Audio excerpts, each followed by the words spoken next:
Right. And hello, everybody, and welcome to another episode of HPCritical Doesn't Hold Up. I am your host, as usual, Brandon. And today, my guest is both my fellow writer of HPCritical as well as a friend of mine, Dylan. Hey guys, it's a pleasure to be here. Super excited. It's a pleasure to have you here as well, man.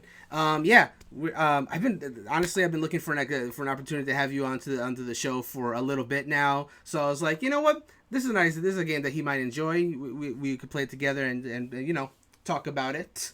Well, games plural because we're playing two games tonight. So, Dylan, the games that we're going to be playing tonight are F-Zero and Stunt Race FX. Now, what is your familiarity with these two games, if any? So if I'm And thanks being for the host, by honest, the way. I oh, you're welcome. If I'm being honest, I currently have no experience or prior knowledge with the games. Once you told me about them, of course, it kind of piqued my interest, but I Mhm. refused to touch them because I wanted a genuine first impression Oh, of, okay. like let's say we're hanging out and you whip these games out. We're gonna see if they hold up today, like they might would have back when they were in their prime. I love this guy. He's ready for this kind of stuff. This is awesome. Also, Drill's coming on chat saying, "Damn, y'all handsome." I appreciate that, man.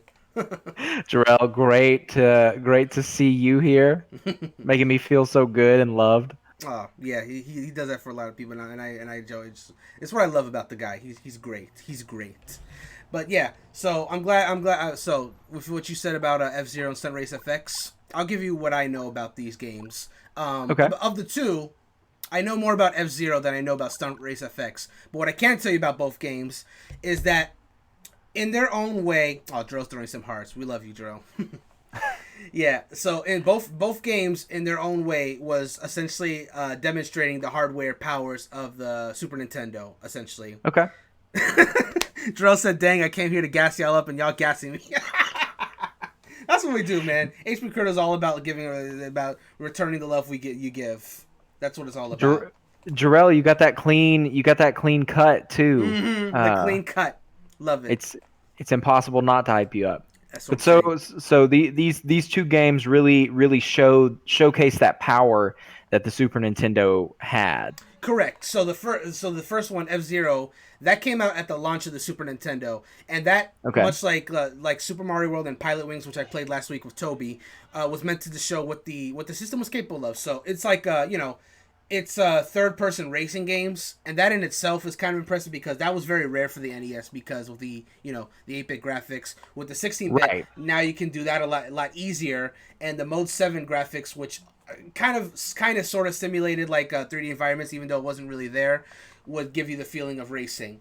And yeah, Okay. F-Zero is very much a technical showcase of what the Super Nintendo could do. I don't think even Nintendo really intended this to become like a big series that people ask for on the regular, which is probably why we haven't gotten one in a long time. That's very much what it was meant to do. And the other game, Stunt Race FX, Super Nintendo eventually got this technology called the FX chip, and the FX chips were built in the cartridge themselves. And what those cartridges and what those FX chips basically did is, even on the same hardware, by having that chip on it, you can make the game look even better than it. And now you could actually like simulate 3D graphics. So that was used in both Stunt Race FX as well as Star Fox. And you can see even on the box Wow. starts there, they say FX like Super FX in the bottom right. Let me actually Okay. change the screen so now people can have a little better view of it. Yeah, if you're looking at there, you can see Super FX in the bottom right for all of our viewers. And I'll come back to us. Comment saying from Jake Shrewd. Jake Shrewd is one of our regulars. Love to see him. My favorite SNES game is Donkey Kong Country. That is a great one as well. And Jake Donkey Kong Shrewd. Country was amazing. That was one of my first Super Nintendo games as well. Growing up, my grandmother, who by no means, had any inkling towards video games, but she picked it up from a garage sale and thought my cousin and I would like to have it. And we had Donkey Kong Mm, and Super Mario Brothers, and so I agree with you, Jake. Donkey Kong Country was amazing. it's absolutely wonderful. So of course I'm a little biased already, but there is of course going to be a Donkey Kong Country episode next month. Myself and Christy will be coming at the first Monday of April to play some Donkey Kong Country for that episode of HQ Critical Doesn't Hold Up. So don't miss it if you love Donkey Kong Country. I think you'll enjoy us going through Donkey Kong Country and suffering because that game is really hard, even though it's so fun. I was and I was gonna say that's gonna be a lot of trial and error there, I'm sure. Yeah, yeah. Christy tells me that she actually got farther in the game than I ever did. So she might be a secret pro of that game. So I'm looking forward to her carrying me to the finish there. So that should be a lot of fun. Donkey Kong Country, this is obviously not playing it today, but I just want to point out that that's another game that really showed off what the Super Nintendo could do because of how they're sprites, but they look like they're 3D. Like that game just looks like it was built for the next generation. Even like that game pushed the Super Nintendo more than any other game. But I do want to give credit to the games we are playing today as well because they like for their time they were technical showcases, and that's really the point of them. And they just also happen to be racing games. So I guess Nintendo thought racing was like one of the best ways to really show off the power because a racing game is pretty simple. You don't have to worry about it too much like single player content. As long as the multiplayer itself is fun, then you go which I guess that's more of a case study because F-Zero. I guess they really committed to that technical showcase bit because it's a one-player game.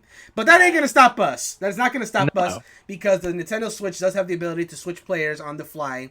And so that's what we're going to do. So we both will get hands-on with this game so we can really tell you guys if we still enjoy it today, whether it's worth playing and all that good stuff. Jake Stroop has a comment saying, the Diddy Conquest was one of the hardest games I've ever played. You know what? I can agree. I've not played as much Diddy's Conquest as I have the original DKC, but I can attest that game was way harder than the first one. Way harder than the first one. Like, it's a better game to be sure. Like because Diddy and Dixie, I would say, have more varied gameplay than Donkey Kong and Diddy did in the first one. So that makes it a lot more fun to play. But they make you learn how to use their unique talents, and if you don't, you just die. You just die. And I haven't played Diddy Kong or Quest, so to me that's new. But I had always heard that it was harder. Yeah, I can attest to those rumors for sure. And I haven't played Donkey Kong Country 3, but I'm assuming it's probably in the same class. But anyway, Jake says I had more problems beating that game than Dark Souls 3. Okay, all right. I think you've made your point. Okay, all right. Well, with that being said, let's talk specifically about F-Zero. Let narrow it down because that's the first game we're playing. So F-Zero, perfect. Again, was meant to be just a technical showcase of Super Nintendo. Nintendo clearly did not intend for this to be a series, but it kind of sort of did. And now, of course, Captain Falcon, the main character of the game, is now a regular. He's been in every single Smash game since the original. And people make memes today about like, oh man, I love Captain Falcon from the Super Smash Brothers series because at this point, there's how many Smash games? There's 6. There's 6 in total if you count the Wii and 3DS 2 different games. So, yeah, there's been more games of Smash that has Captain Falcon than actual F-Zero games because there's F-Zero, F-Zero X for the N64, Maximum Velocity for the GBA. Didn't have him. GX had him, which that's 3 then. There's a Game Boy Advance one called GP Legends, and there's a 5th one that only came out in Japan. So that's 5 F-Zero games. 6 Smash games. So, that's what I'm saying. But yeah, once upon a time, kiddies, before Captain Falcon became, for his Smash exploits, he wasn't a racing game. Despite the fact that he looks like a goddamn superhero, he was actually the main character in this racing game called F-Zero. And yeah, it came out for the Super Nintendo. I was going to say. Yeah. This was his debut, which you can see him on the box art. I'm going to once again focus on the box art for the people. But, hold on. People can't actually see it. Let me just turn it down. There we go. So, you can kind of see him in the box art. But funnily enough, you can't actually see him in-game. Because in the game, you're only really seeing the racing machines that are actually on. So... Okay. And yeah, the instruction booklet also had him, I think. And there's even a comic that kind of like showed Captain Falcon's like origins before he came to F-Zero. Just to kind of give the game a little more plot that it otherwise really wouldn't have. Because it didn't. It's only really in F-Zero X, though, that you really got to see Captain Falcon, the character. And even then, not really much, because again, most of the time is spent in the cars themselves.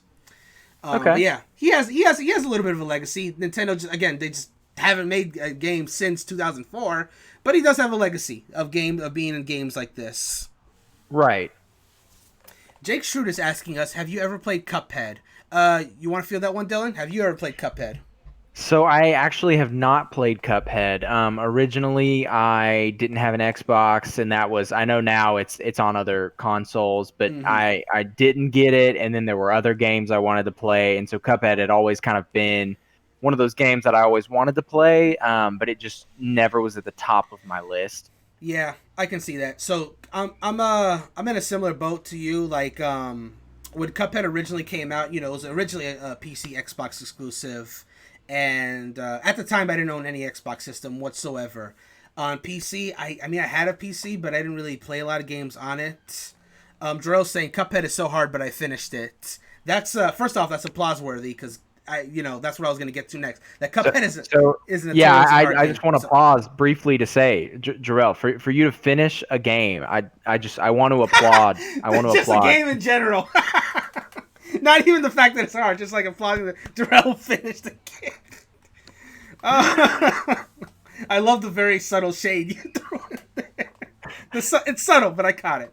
But anyway, yeah, no, Cuphead is a tough game, but now it's regularly available, like you were saying, that it's now on Switch. Mm-hmm. It's on PlayStation 4, which of course with backwards compatibility means you can also play on your PS5. Yeah, it's everywhere now, so you can I think there's even a Stadia port, but don't quote me on that. But it's because I don't know much about Stadia. But anyway. Terrell's just laughing at the comment. Yeah, Cuphead's a very difficult game. It's something I might pick up at some point, but it's not really high on my priority because when I do play it, it's a game that you have to be persistent and play a lot of. It's a game that just rely on you dying to actually finish it. And you know what? It's not that I don't. It's not that I have an aversion to hard games necessarily, but with so many games in my backlog, I'd rather focus on games that I can see through to the end without having to get stuck on the same wall for hours. Right. Jake Shrew says the 1B boss took me 8 years. 8 years? Is that exaggeration? Or is it... Wait a minute. The game hasn't been out 8 years? Or has it? No, it hasn't been out. Okay, that's going to be exaggeration. I was like, wait, how long has that game been out? It can't have been out. But no, I know what B boss you're referring to. Even though I haven't played the game, I have seen several of the bosses. The one I see the most often is the flower boss that this kind of movement. I see that one often because it's one of the early bosses. But anyway, we're getting off subject. Let's go ahead and talk about F-Zero. I'm going to go ahead and read this description real quick for all of our viewers before we go ahead and jump into it. So, speed into the future with the first installments of the F-Zero series, celebrated by their own operated by their own designated racer, including the celebrated Captain Falcon. Pick one of 4 proton-powered hover cars, each with its own acceleration curve and design modifications. Strategy will play a big part in this speed fest as you race across 15 courses filled with challenges and pitfalls. Find shortcuts, elude hazards, and snag power-ups if you want to beat the competition. Keep an eye out for sand, landmines, magnets, and other trouble spots, but always be ready for that boost from a speed or jump play to get ahead. You'll need split-second reflexes to control these speed machines of tomorrow, so get ready for an experience that's out of this world. All right, I think we've said enough about it. Are you ready to get into this? I'm ready. Let's do this. So it goes right into the menu and everything. So we're gonna go ahead and hit the practice. I think you and I can each do our own, just kind of get for the feel of the game. In fact, you know what? I'm gonna go ahead and let you go first. Go ahead and hit practice and choose whichever machine grabs your fancy. All right.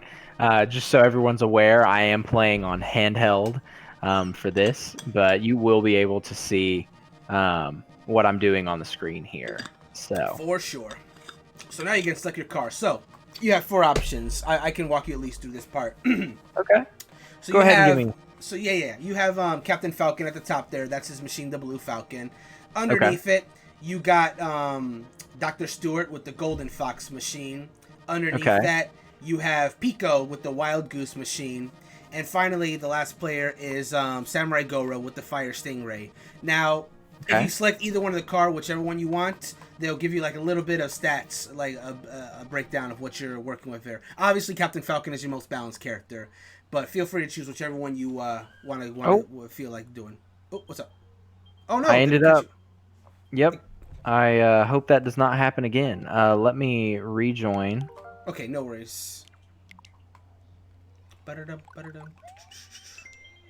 You might have to back out. I'm making a new room. I'm going to put it as 454 again. Okay. And we can get you back in this.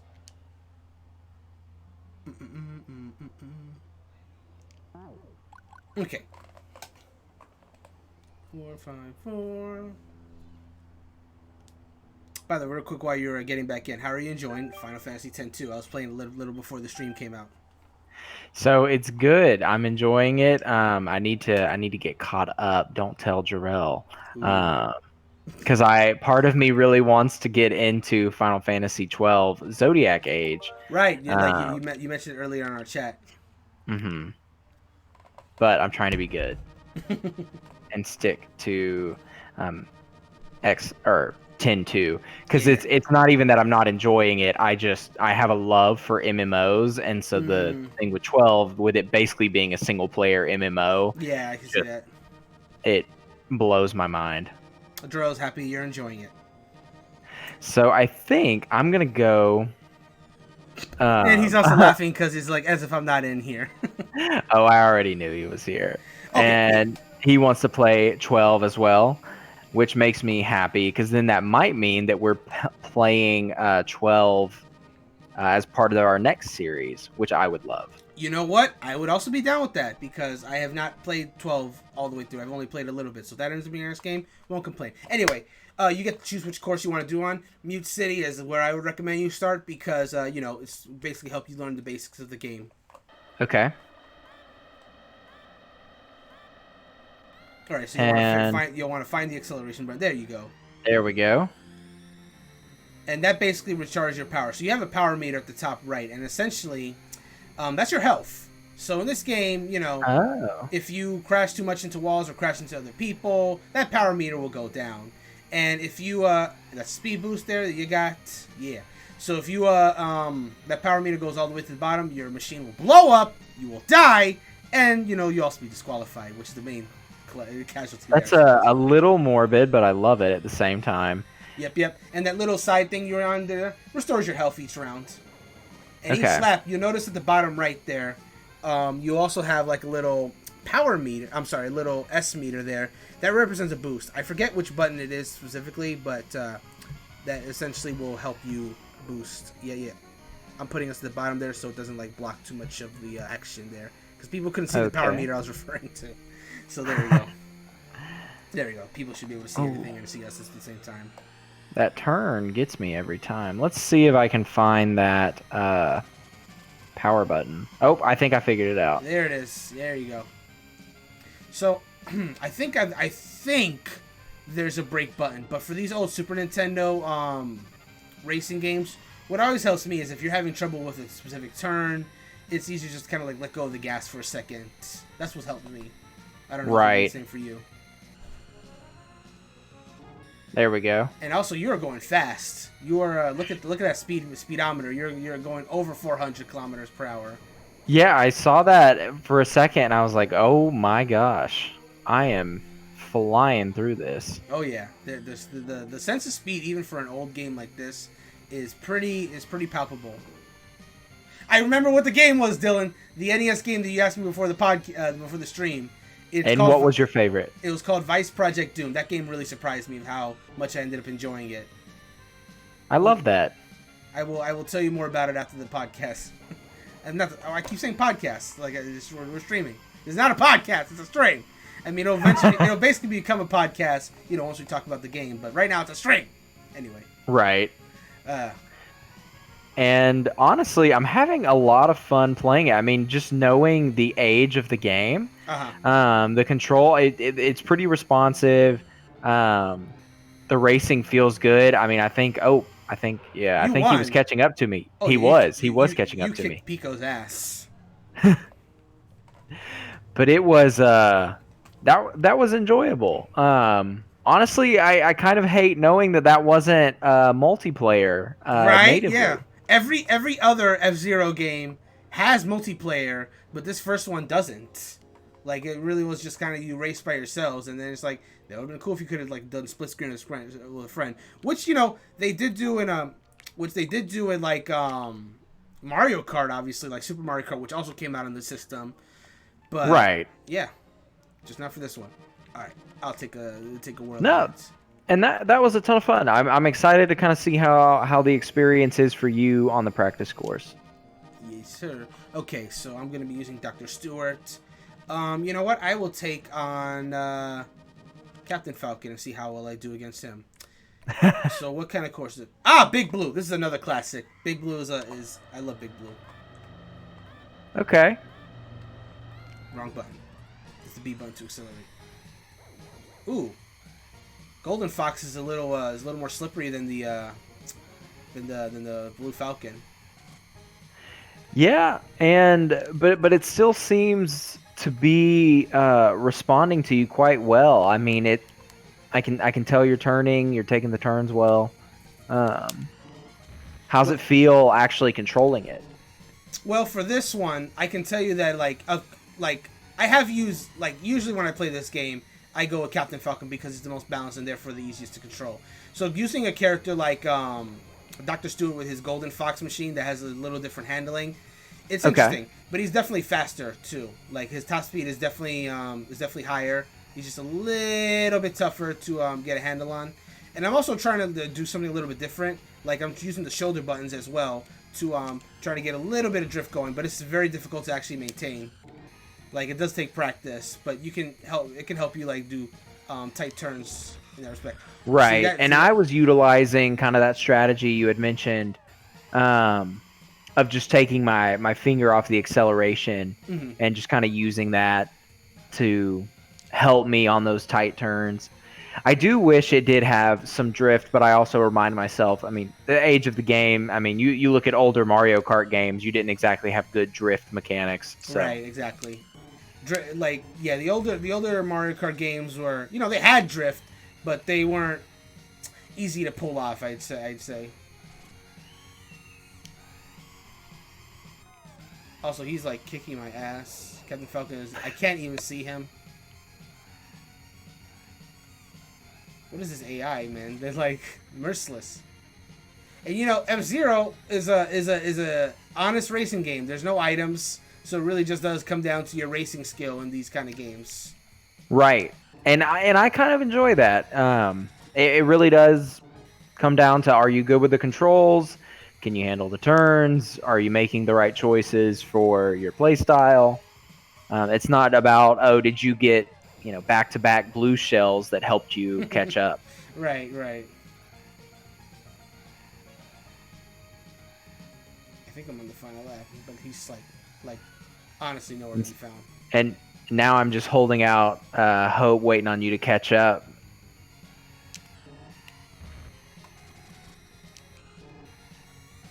But I love the music in this stage.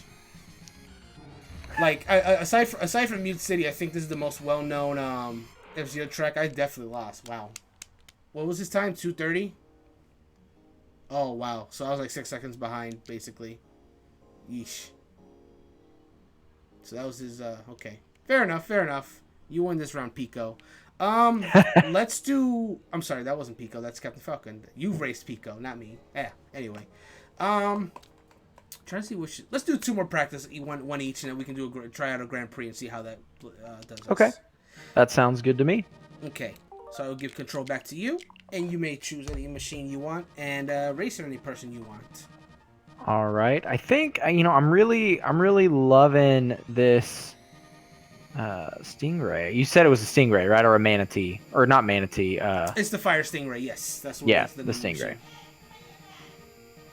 You have the weight, the max speed. I'm thinking. I'm pretty intrigued here, and you know what? I gotta go against the OG. I gotta go against Captain Falcon.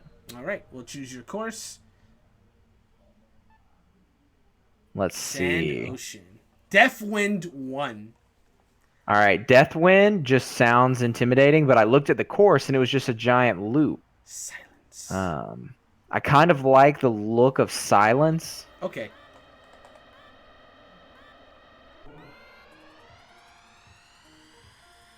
I like the music of Silence.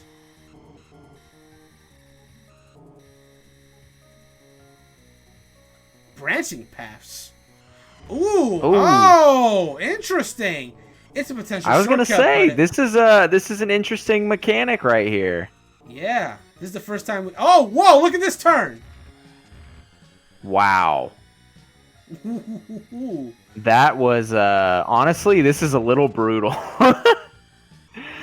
So, and it's not brutal from a I'm not enjoying it standpoint. It's brutal from a this is definitely challenging.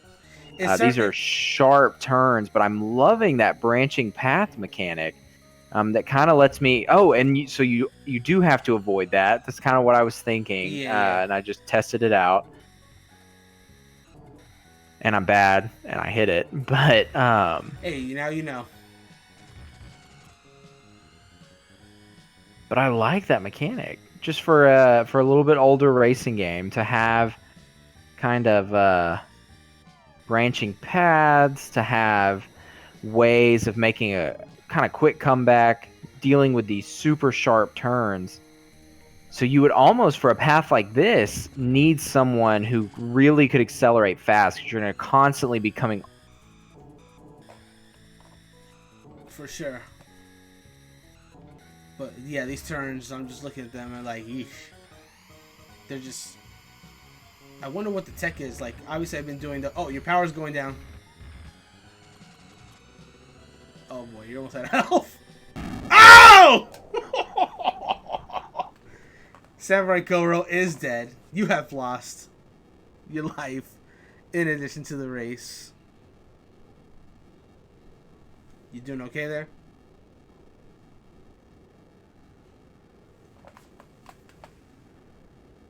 Oh no, did he freeze? Oh no.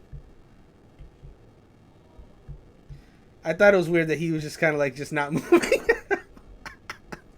Oh no. He'll be back in a sec. And there we go. Okay, I made Dude, it back. It was hilarious because the way your webcam was like frozen, like had your like mouth ajar, and it just kind of stayed that way as you crashed. So I thought you would just maintain that because you were dead. Well, and honestly, that kind of was my face. I didn't even realize that I had disconnected there for a second, and then I found myself, dead, and so I maintained that face. So you didn't miss any great facial expressions, but that really was a little heartbreaking. I could tell. Let me go ahead and grab one real quick, and then we'll see how I do. I don't know. Oof, no, that course just looks scary, honestly. Yeah, honestly, playing that course, I liked the introduction of split paths. But man, those like road mines on that split path. I mean, if you could nail it without hitting any of those mines, I mean, that was a solid option. Honestly. So we have 7 that we can choose from. I think you unlock more as you do cups and such. But past Silence, we have White Land 1 and Port Town 2, which I don't think we even saw Port Town 1. But maybe that's one of the unlockable courses, which is odd. But part of me wants to do White Land. You know what I do? Because the White Land music I actually do like, which I only know that because Smash Brothers has this music in it. So, yeah.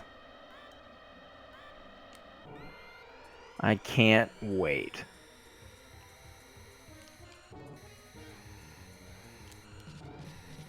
And I like this because now we're kind of getting an idea of all of the different racers as well. Oh, yeah. Oh, man. I can tell you right now, Pico feels really nice. Like, this handling is like a dream. And I love the jumps and the speed boosts.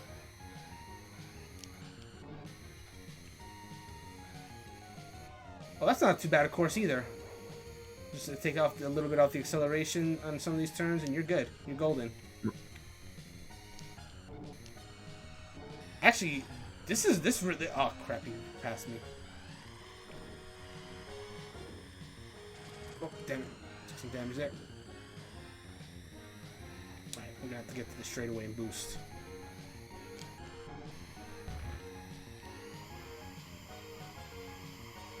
Wow. And the computer does not hold back. Not at all. Not at all. So the reason why Pico really works with my playstyle is like not only does he handle really well, is also that his acceleration is pretty quick. I don't think he quite hits the same top speeds as the other racers, but even if you take off the acceleration for a second, he gets back to the speed you just had him on pretty quick. Which is almost more valuable. Oh, and I just noticed that. It was, did Stingray actually push you when he hit you? Yes, he did. I did the same to him on lap 1 as well. So you So I can. really like that. I didn't notice that until now, and I'm really happy that I saw it and that I kind of picked up on it. But I love that mechanic. You can totally take out your opponents that way as well. It's very difficult to do, but you can.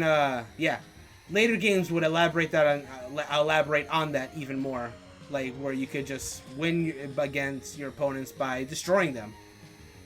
In fact, in F-Zero X specifically for the Nintendo 64, there is an actual mode called Death Race where it's a survival game and you're supposed to kill the other 29 racers. Wow. And it'll just keep. You're just gonna keep staying on like an endless loop until you're the last one standing. It's really hard to win that mode, and that's probably why I didn't come back, because after a while it does get a little tedious. Because taking out your opponents by destroying them it's not easy. It's not easy to do. Right. It sounds fun, but it takes a long time to kill 29 other racers. Oh wow! Right. Clutch. Don't forget your boost. There you I go. Yeah. We're in there. I love it. Whew. Well, I think I'm going to go ahead and end game, and we can go ahead and go right into the Grand Prix. Sounds good. And you will get the first dibs on the first race, because I think you're starting with Mute City. Okay. Hit. Choose whichever card suits your fancy. I think I'm just gonna go with Blue Falcon. All right. Take him to the finish. All right. There we go. So Night League, Queen League. I think we should start with Night League. I was gonna say, I'm assuming this is kind of the challenge level. Right. Yeah, for sure. And in the class, we are. I see. We are definitely beginner. That we are. Though after we've kind of assessed what we're going with here, we can totally see how the other difficulties are, just to kind of get a sense of how it scales. So now you're up against all of the racers for the Grand Prix mode. Okay. And your placement is on the bottom right as well. You can see exactly which place you're... Wait, hang on. No, you had 3 to start. Oh, no, I'm sorry. I think that's lap counts, actually. Yeah, I was about to say, I think rank is up in the top left. Right. By the way, there wasn't... At one point, there was an F-Zero anime. And in that anime... the main character is not Captain Falcon, even though he is in the show. It's actually a new character called Rick Wheeler. At least that's how he's called in the English dub. And, Really? And in that dub, basically, Rick Wheeler is like a police officer that moonlights as a racer that works in New York City, and he's chasing after like a criminal, and he like dies or seems to, and to keep him alive, they cryogenically freeze him, and then he wakes up in like a century later. And now New York City has become Mute City, which is what we're racing on right now. And basically the new hot racing is, of course, F-Zero racing. Right. And he enters to become F-Zero racer to essentially win the prize money, but also try to expose an evil organization that's also trying to enter the races. Show's wild. It sounds like it. And honestly... Yeah.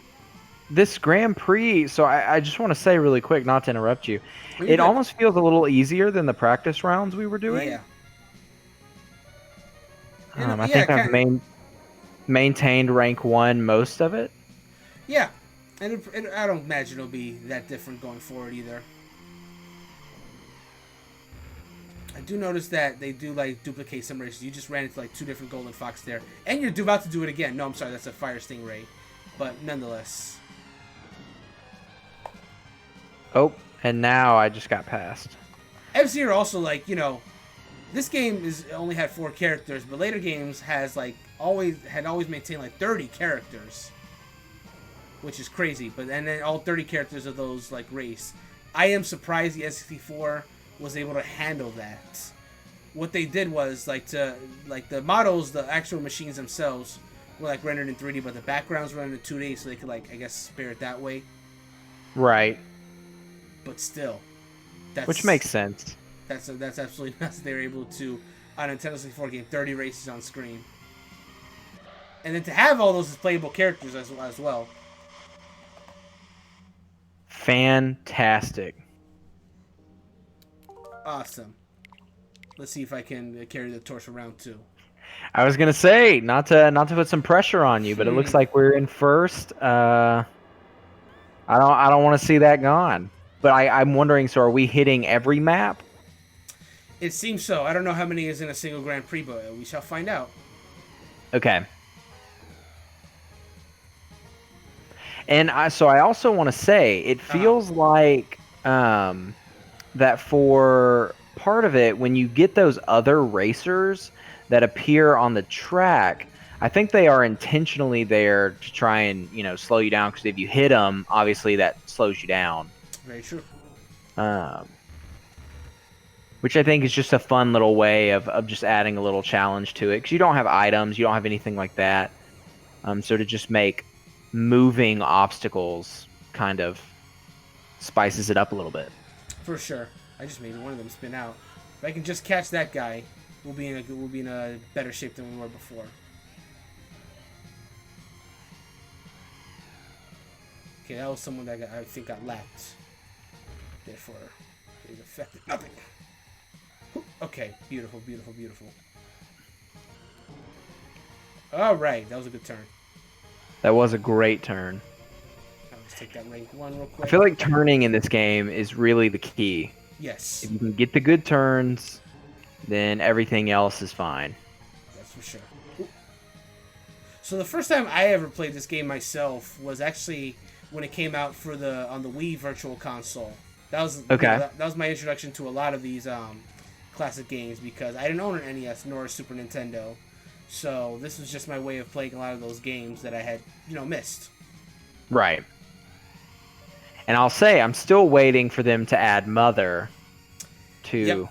Yep, both of them, because neither of them are on Switch at the moment. You know what's funny is Mother 1, also known as Earthbound Beginnings, to this day is still locked on the Wii U.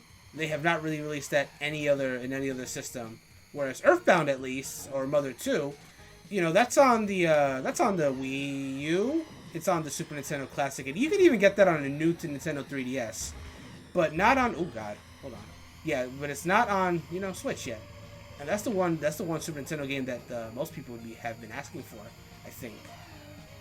Right, I was gonna say I think that remains kind of the most requested fan one, because there's so many people. I mean, every Smash game, you have these Mother or Earthbound characters in, and everyone's sitting there like, I have no idea what this game is. Mm-hmm. And so it's really nice, kind of seeing like here you're actually able to play where Captain Falcon comes from. Right, for sure. Ooh, that got bad for a second, but I didn't lose my first place ranking. Woo! All right. Congratulations. I got really worried there for a second, because it felt like you were just bouncing. I really was. All right, next one is yours. Beautiful. Yeah, I would really love those games made it onto the NES and Super Nintendo. I would 100% do a special episode of an NES game if that one came on. Look at you. So Sand Ocean. Neither of us have done this one, so this is going to be educational. Yeah, I was gonna say this one. Is it's a little stressful. I haven't seen you do it, nor have I done it. Ooh, look at that turn. I can't stop hitting these other guys. They're quite bunched in together. Okay. It's winding like Snake Way, man. Yeah, this one's a little brutal. I'm not gonna lie. I was not expecting these turns. Let me. Okay. Well, you got a little more experience now. You can probably adjust. There. Look at that. That was a great turn. That was a wonderful turn. Okay. All right. Yeah, they definitely have to be slowing down that one, because that's like a hairpin turn.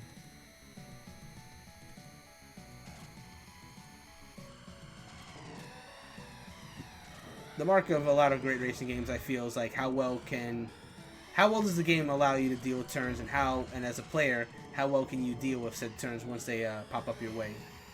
Oh. Right. I agree with that because I know, that's kind of the main thing in Mario is you have, or in modern Mario Kart, is you have to be able to take the turns well. You have to be able to drift. You have to um, kind of know the course. And the thing about these racing games is they usually have only so many courses. So if the first few times you'll have the joy of seeing the courses and essentially adjusting to what they have until you learn the course. And then if you find you really like the game, then the next step of that basically becomes learning the course intimately enough that you can just consistently beat people at it. That's kind of where I'm at in Mario Kart 8 Deluxe with Switch right now. I played that game so much that I know every course like very well. It's just a matter of like, now that I know the course really well, how do I... You killed one of them! Nice! I didn't even mean to do it. I ended up getting first, and so now I'm just trying to maintain this lead.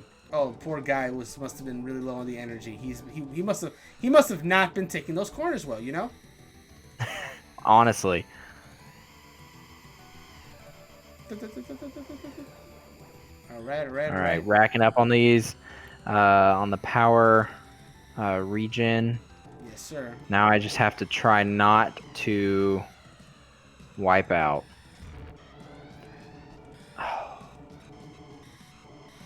Yeah, I've kind of learned if I can kind of feather the acceleration as I'm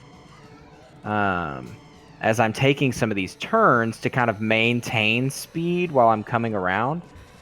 Yeah, I've noticed you getting significantly better at doing that as the races progressed. Uh-oh. Oh no! Oh no! Wait, you won. Oh, he was I finished. I was actually able to finish first as we were hitting that final little stretch, and man, that one was brutal. I mean, I felt like that last moment, all I was doing was just playing bumper cars. Honestly. All right, Def Win, which neither of us have also done. So let's see. Yeah, this is going to be another tough one. Oh, this music is very ominous as well.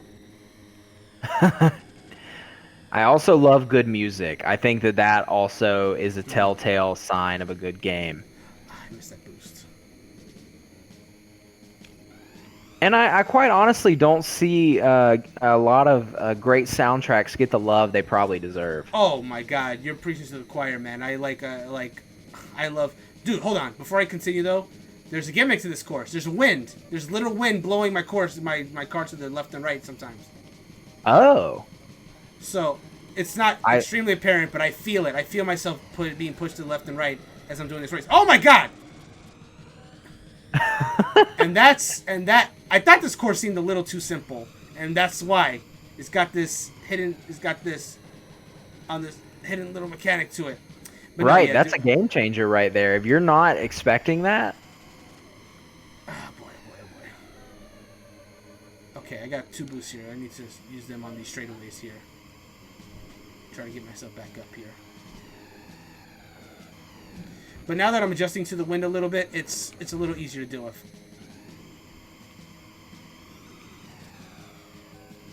Yeah. And it's interesting that they have like the power charge meter on kind of like that straightaway there. See, those boosts are hard to get because the wind will blow you just enough that you don't know exactly where you need to go to grab that. I agree. I think that's how they kind of mess you up on this track is with that wind. If you're constantly riding that bumper, you can miss it. I need to like stay away from the bumper for a second. My power is way too low. So Jarrell just made a comment in the chat. Dang, this game looks fun. Too bad I haven't been invited to one of these. I think he's telling you he wants to come on the next one. I think he'll be a lot more receptive to play Super Nintendo games than he was NES games. Like, the only like Jarrell knows this. The only reason why I would love to have him on one of these. Only reason I have it is because he thinks these games are ugly, and you know what? A lot of them are. Let's not mince it. But Super Nintendo games, I think visually they've held up a lot better than the old NES games. So oh God, I killed another person. All right. Oh no, I'm about to die myself. Oh. Third place. Ooh. But you know what? I do want to have him on. I have some specific games in mind I do want to invite Jarrell specifically for. Okay. The games that I want to invite him for, though, are like not on the Switch right now yet. And he might, and just with that comment alone, he might even suspect what I mean by that. But worst case scenario, if they don't come on Switch, they are on the Super Nintendo Classic, and Okay. I can have them that way. Hey, it's silence time. You ready? You have done. I'm ready. I definitely want to come back and try and get into some of the RPG goodies. I have some RPGs in mind. And that's something I really want to happen. Like, there's really not a lot of RPGs available on the this NES app or the SNES app. You know, Earthbound would be good because those would be nice solid RPGs, but there's other ones besides them certainly. Jarrell says, "I'm messing with Brandon, but honestly, you're both just so handsome. Trying to get in the middle this year." Man, we're just trying to keep up with you, man. If we're just being honest. But yeah, no, I do wish there was more RPGs that made their way to the Switch. Like, I don't foresee the Final Fantasy games making it here because my honest prediction with those is that Square Enix will find a way to bring them to Switch themselves, like via collection or just some Right. kind of I've been waiting for something like that. I'm quite positive they'll do it because I don't think they want to miss out on that money. I'm sure Nintendo pays to get some of these on here, but at the same time, Square Enix knows they could get even more. Oh, sure. And I used the shortcut. Oh, but I missed the jump, and he got first back from me. It's okay. I think it'll balance itself out by the fact that you were able to make it there in the first place. And you were really handling these square turns well now. Like you've found the flow, and I'm feeling the flow. Just watching you go. They honestly kind of hitting that guy just kind of helped me make one of those turns. Honestly.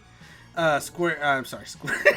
Jarrell says, I mean, Nintendo and Square have a great relationship, so I wouldn't think it's too far-fetched. Yeah, you know, Nintendo... Oh, God. Oh, bumper balls. Oh! Yeah, Nintendo... modern Nintendo and Square are quite amicable, and they have gotten along really well. A lot of the games have come to there.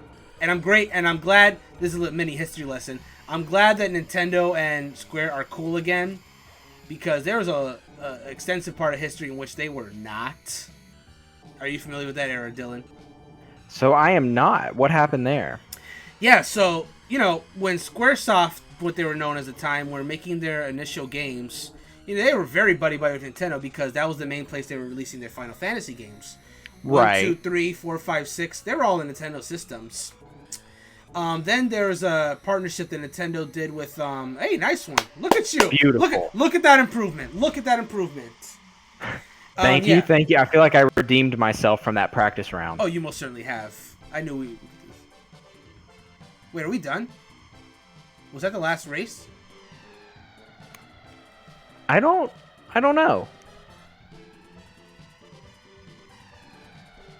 This music seems different. That's why I'm wondering. Yeah, I'm not sure if this is the last... If this is the last one or not. I just tried to kind of press my selecting button to get us through this, but nothing's happening. So we might be looking at a result screen if this really was the last race of the set then. Interesting. Very interesting. So I guess it's 5 races in total because this was the 5th course. Yeah, there you go. Look at that. So I think overall... Okay, yeah, so that's the 4th race. This is the 5th race. Right, okay. So it's a 5-race Grand Prix. Makes sense. Let's see what happens next. Yep. Ah, interesting. So because I checked out White Land, that's illuminated there. Interesting. Huh. I guess... What time is it? Oh, I think we can try a queen out and see what's going on there. I'm game. Then I will take control for this part. Alright, can I go anywhere? Do anything? Oh, wait, did I not? Oh, did I not? Oh, I'm sorry, that's my bad. Okay, there we go. And I think, and we don't have to, we can wait until we're back into a race to talk about it, but you were briefly touching on kind of the beef that came up between Square and Nintendo. That I did. I'll do my race and then I will finish that tale. And let's see what we're going on here. Queen League. Keep it on beginner though. Let's see what course is. Mute City 2!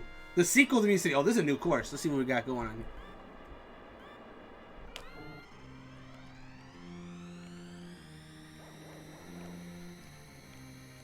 Okay. And I'm just kind of looking ahead at the map here, and I see something. feel like you're about to have this loop. Wow, look at this loop here. Yeah, that loop kind of spices it up a little bit. Spicy. You gotta be able to take the turn. I see a big turn here. That's the hardest turn in this whole course. This doesn't seem too bad, honestly. Yeah, that's not too bad. This is like a slightly harder version of OG Mute City. Right. Just a nice little warm up here then. I'll take it. See where the right path leads. Might be a little more comfortable on the left. That's the challenge though, getting to that boost after you've navigated that a little bit. I missed the other one too. Well, I guess no excuses there. Either way, I'm in first, so we're okay for the moment. Where do you think you're going? A little bit of energy there. Beautiful. Yeah, and I'll say, you know, just from so far, I'm enjoying this. This is a fun little racing game, and just knowing the history of it, that this is, you know, kind of one of the first games to come out on the Super Nintendo. This is showcasing why you would want to upgrade from the, you know, NES to the SNES. For sure, for sure. Like this is of course, no pun intended, miles ahead of what like the other like NES games were capable of. Which, you know, you want a game like this when your system comes out to really show what the next generation is capable of. To show that you're right. I killed someone. Damn. This just keeps happening now. Like mortalities are becoming a commonplace in these races. Ooh. Oh, don't forget to utilize that boost. I usually like to use it at like the straightaway at the end to like really capitalize. Right. I could use it on this straightaway too if I wanted to, but I like you having it ready for this final sprint. There's like a bug in my room. I just realized. Oh no. My focus is trash. No, I'm kidding. I'm good. That's me as well. Boost on. And we're done. All right. Beautiful. Congratulations. Oh, thank you very much, sir. The next race will belong to you. So while you are getting us set up, I will finish the tale of Square Enix and their troubles. Yes. Yeah. So yeah, what happened there is like Nintendo was going to. Oh, here's Port Town 1, the missing link, as it were. Okay. Ooh, I like this music a lot though. The Port Town music. Oh, it's very nice. I messed up there. I'm not gonna lie. Oh! You went over like a gap. Interesting. I wonder if that's instant death when you fell. I like that. How is this course teasing you so far? Honestly, this course is kind of brutal so far. There's these things on the, not just the bumpers themselves, but kind of keeping you from getting too close to the edge. But that hey, was... You just have to feel out the first lap. I'm sure you'll be fine for the next one. Yeah, right, so, I need to... Yeah, I got you. So yeah, anyway, continuing the story. So Nintendo was going to, with the Super Nintendo, after the Super Nintendo, participate in a disc-based system called the Nintendo PlayStation. And yeah, it would have been a disc-based system, but Nintendo eventually just like decided to not go with Sony and make this Nintendo PlayStation, and instead ended up going with another company called Philips, which, you know, Sony wasn't too happy about their wasn't too happy about their contract being revoked, so they said we'll make our own video game system.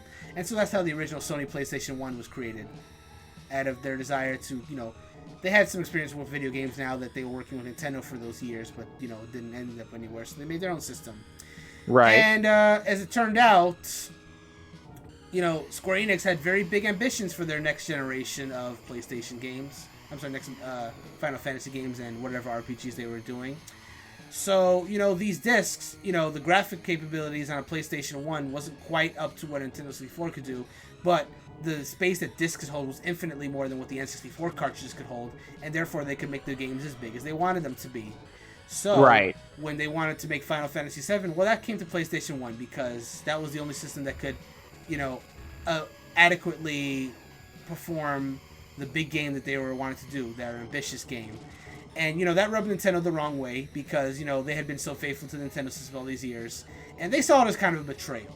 So that's why during that era, there wasn't really a lot of Square games that came out to Nintendo systems. You had the occasional Game Boy games because they were the only game in town when it came to handheld systems. But otherwise, they really didn't put anything on 64. Not only because they couldn't, but also because, it just wasn't powerful enough. So during that era, yeah, Nintendo and Square were if we wanted to put in like children's terms, like not on speaking terms, essentially. Right. Excluding their Game Boy titles, of course. Well, and that makes sense, and I can kind of see how there would be this little feeling of betrayal. And I remember, I never actually had a Nintendo 64, but my first console was a PlayStation 1, and I remember, so many of those games. I mean, you could just do so much with them. Like I remember the Spyro games, and there were just a couple others. And there was so much world you could build, and for a game like Final Fantasy VII, where they obviously wanted to create this huge world, you need that space. You do. Oh my god! Oh, I thought there was more track, and then it was not. Whoa! Look at this turn here. Oh, it allows you to jump the track. Maybe. Well, so you made a jump previously, and you went over the side, and then came back in. I like knowing that mechanic exists. Yeah, that's definitely. Ooh. I see. I gotta find like a straightaway. Yeah, but so that was the deal during that console generation. Now during the GameCube era, things got a little better. There was Final Fantasy Crystal Chronicles, which was a GameCube exclusive when that came out. I mean, Right. At that point, it became mostly just. I feel like the almost game was like a peace offering. It was something they couldn't really do on the PlayStation 2 because Crystal Chronicles is a very multiplayer heavy game, which Nintendo always had the high ground when it came to multiplayer at that time. Right. The whole 4-player. So that was something that they only uniquely they could do on that system, which is why they went with it. But the big ones would still come out for PlayStation 2 just because, again, the disc power was just greater. And at that point, PlayStation 2 was just the superior console in terms of what you could do graphically and space-wise. Right. And then Game Boy Advance also helped them a lot too, because there's a lot of Final Fantasy games that came out on Game Boy Advance. Like Very true. Square Enix crazy. Yeah, I think that was the beginning of them, like, mending the fences, as it were. Yeah, and honestly, I kind of wish I had played the OG Crystal Chronicle, just because I heard that while it was still a grindy game, it was easier to level your whole party, because you could just kind of plug in a controller and put somebody on the back burner and power level them, essentially. Yeah. Oh god, that was a mistake. That was a big mistake. Oh no. Oh, that was a huge mistake. I got greedy.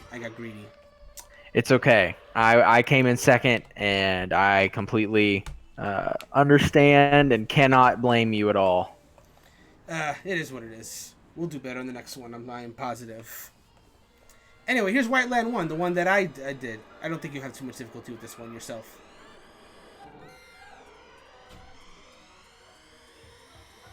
Yeah, which is I'm grateful that you went ahead and did this one, so now I at least kind of know what I'm getting into. Indeed.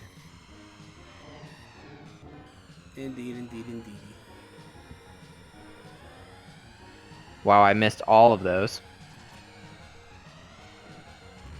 But yeah, this whole conversation started because we were talking about, like, Square Enix doing their own collections, but there's other RPGs out there that could go on as well. Again, we talked about Earthbound / Mother earlier. That's a Nintendo game. There's I would love if they put the original on NES, and as well as the sequel on Super Nintendo. That's the one people are asking for the most, and for good reason. And I almost wonder if the reason why they don't is because maybe that's too much value. Because RPG games are long; they always have been. Right. And I, you know, that's a cynic in me saying that might be the reason, but I really hope that's not. But to be clear, there are 2 RPGs that are currently on the Super Nintendo service. That being Breath of Fire and Breath of Fire 2. But that's it. Right. And have you played Breath of Fire yet? No, that's actually going to be the last game we play. Wait, what day is it? Today is the 22nd, right? Oh, that's actually next week's game. Yeah, Breath of Fire 1. I'm having Grayson over to play Breath of Fire 1. And that was something he specifically requested because he played Breath of Fire 3 on his PlayStation 1 when he was little. So he really wanted to check out the first 2 to see how they stacked up to what he played in there as a kid. I love that. And Grayson is just absolutely fantastic. Oh, yeah. Great guy. Oof, this is you got this, though. I have faith. This is a little brutal. I have great faith in the boy. You gotta be careful of that ice, though. This course, that is one thing this course has. Like, it has those little ice blocks that do, And that's the thing I like about this game, too. Is it has these subtle mechanics in addition to, like, it's not all about just the track layout. Like, there's also these subtle mechanics, like Death Wind. Very simple course, but it had that wind mechanic that would move your car around. This one has the ice that can make you slippy slide. Big Blue had those water puddles, which affected your steering and handling just a little bit. Yeah, I agree. You know, I really like that they just have done more for the game than just giving you tracks and different car types. Oof. You can do this. You can do this. Drill's in agreement that Grayson is the best. And Drill, like I said, I will have you. I promise you right now that I'm going to have you on one episode of this season. So I didn't come in last.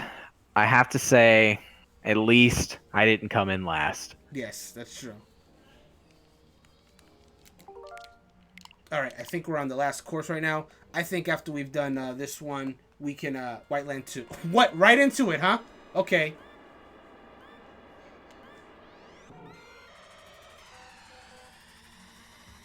Oh, it went ahead and just threw you into it. Yeah.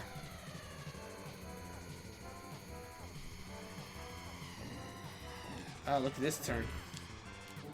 Giddy up. Let's do this. Yeah, you're about to have some nasty turns.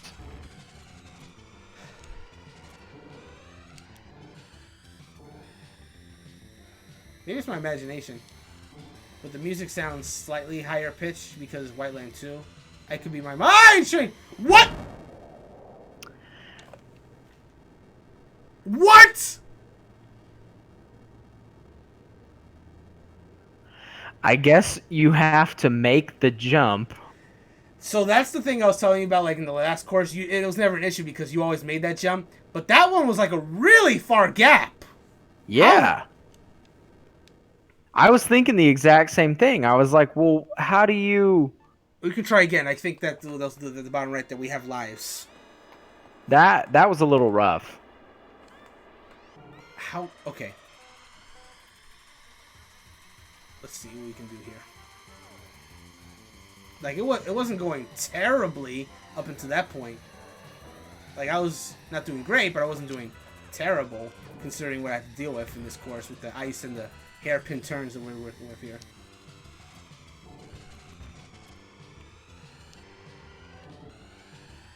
Wow, I mean that was rough. No lucky to bail you out in this game. If you fall off the course, it's it. Jarrell, LOL, what happened? How did you crash like that? How are you possibly supposed to make that? I don't have enough acceleration to make that, dude. Oh no. Okay. So do you have to hit your speed boost right there? I didn't have it though. You don't have it in lap 1.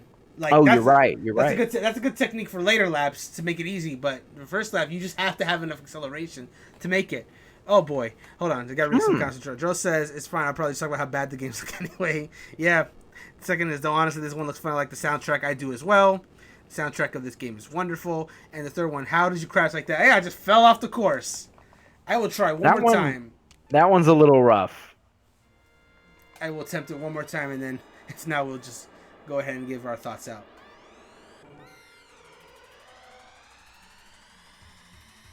So I gotta maintain the speed for a minute if I'm gonna make that turn.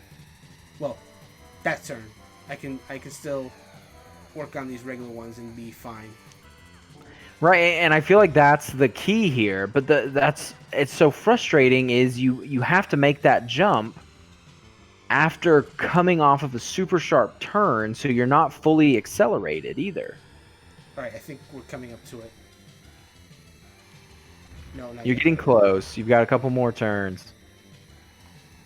All right, I didn't slow down at all.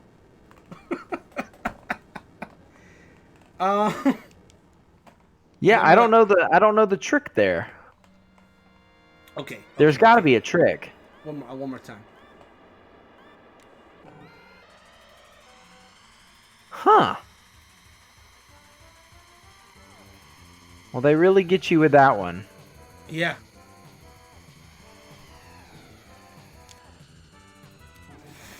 Okay.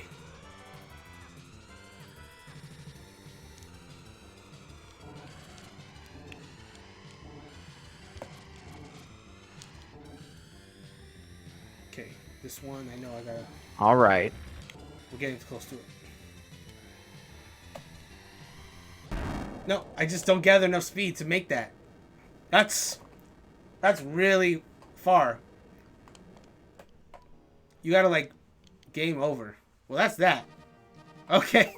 Well, we're about an hour in, so I guess we can go ahead and give our thoughts about everything. So, Dylan, while I'm going to change the title, you can go first.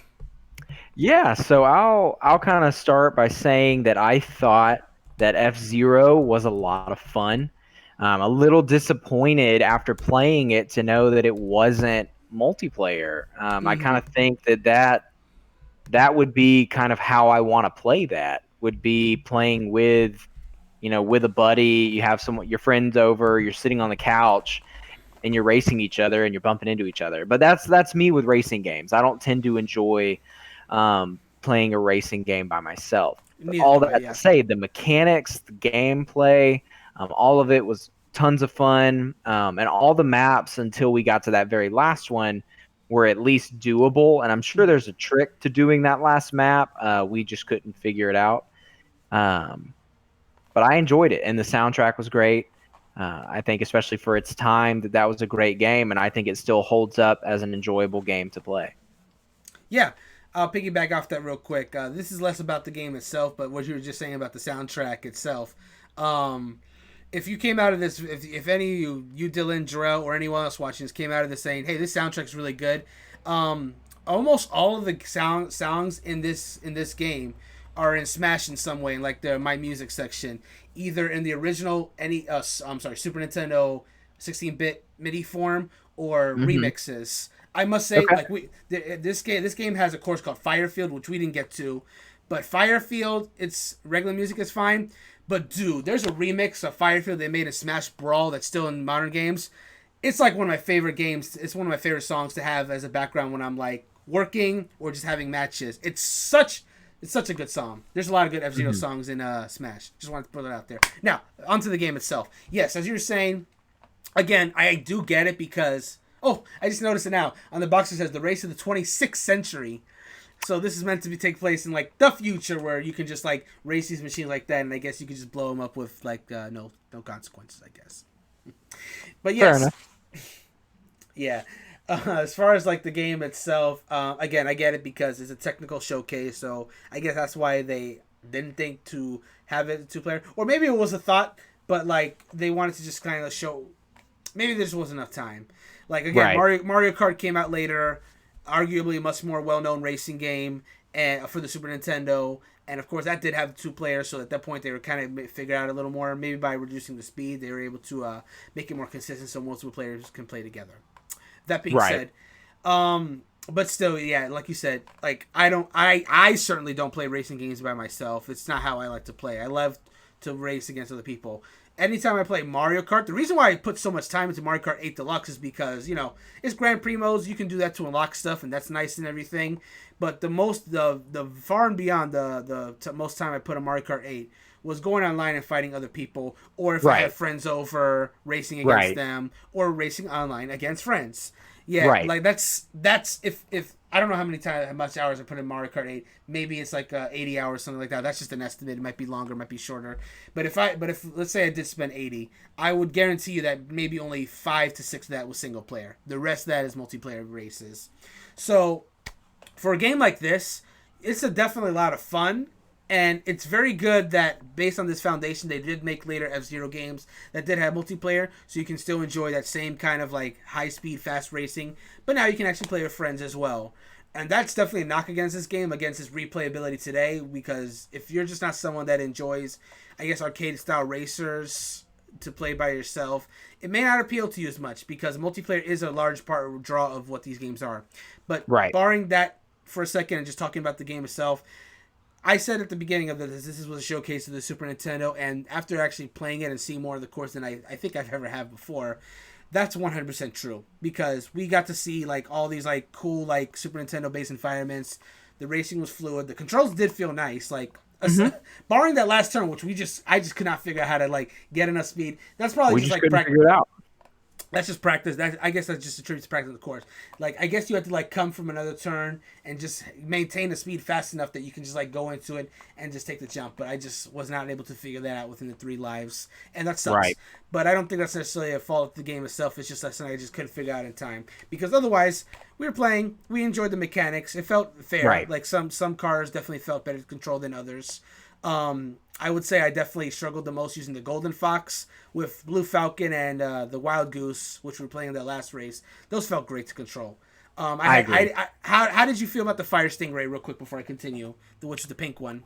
Yeah, so Fire Stingray, in my opinion, was not the best handling. I felt like I could get quick, but I also just felt like I wasn't in good control. I kind of was bouncing all over the place. I was constantly tearing up my health.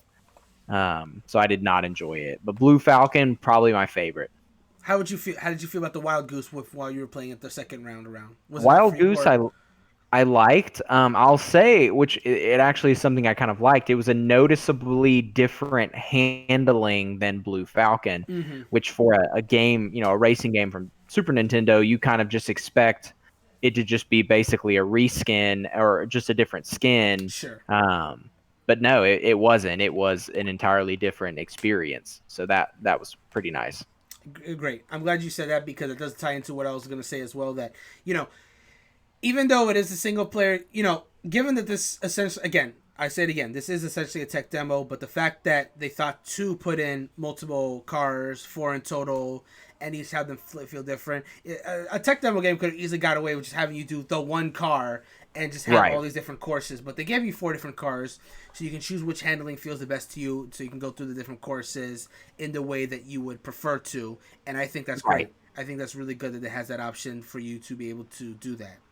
So, yeah, and then besides the carts themselves, the tracks. So the tracks themselves, they have like different layouts, but the track themselves goes beyond the layouts, because with Deathwind, you got a wind mechanic that's like, it's a simple course, it's like a simple circle, but what makes it complicated is the fact that there's wind blowing you to left and right, so you're trying to go to the boost, and then you'll go just slightly right, miss the boost, your opponent will go through it and just go right past you.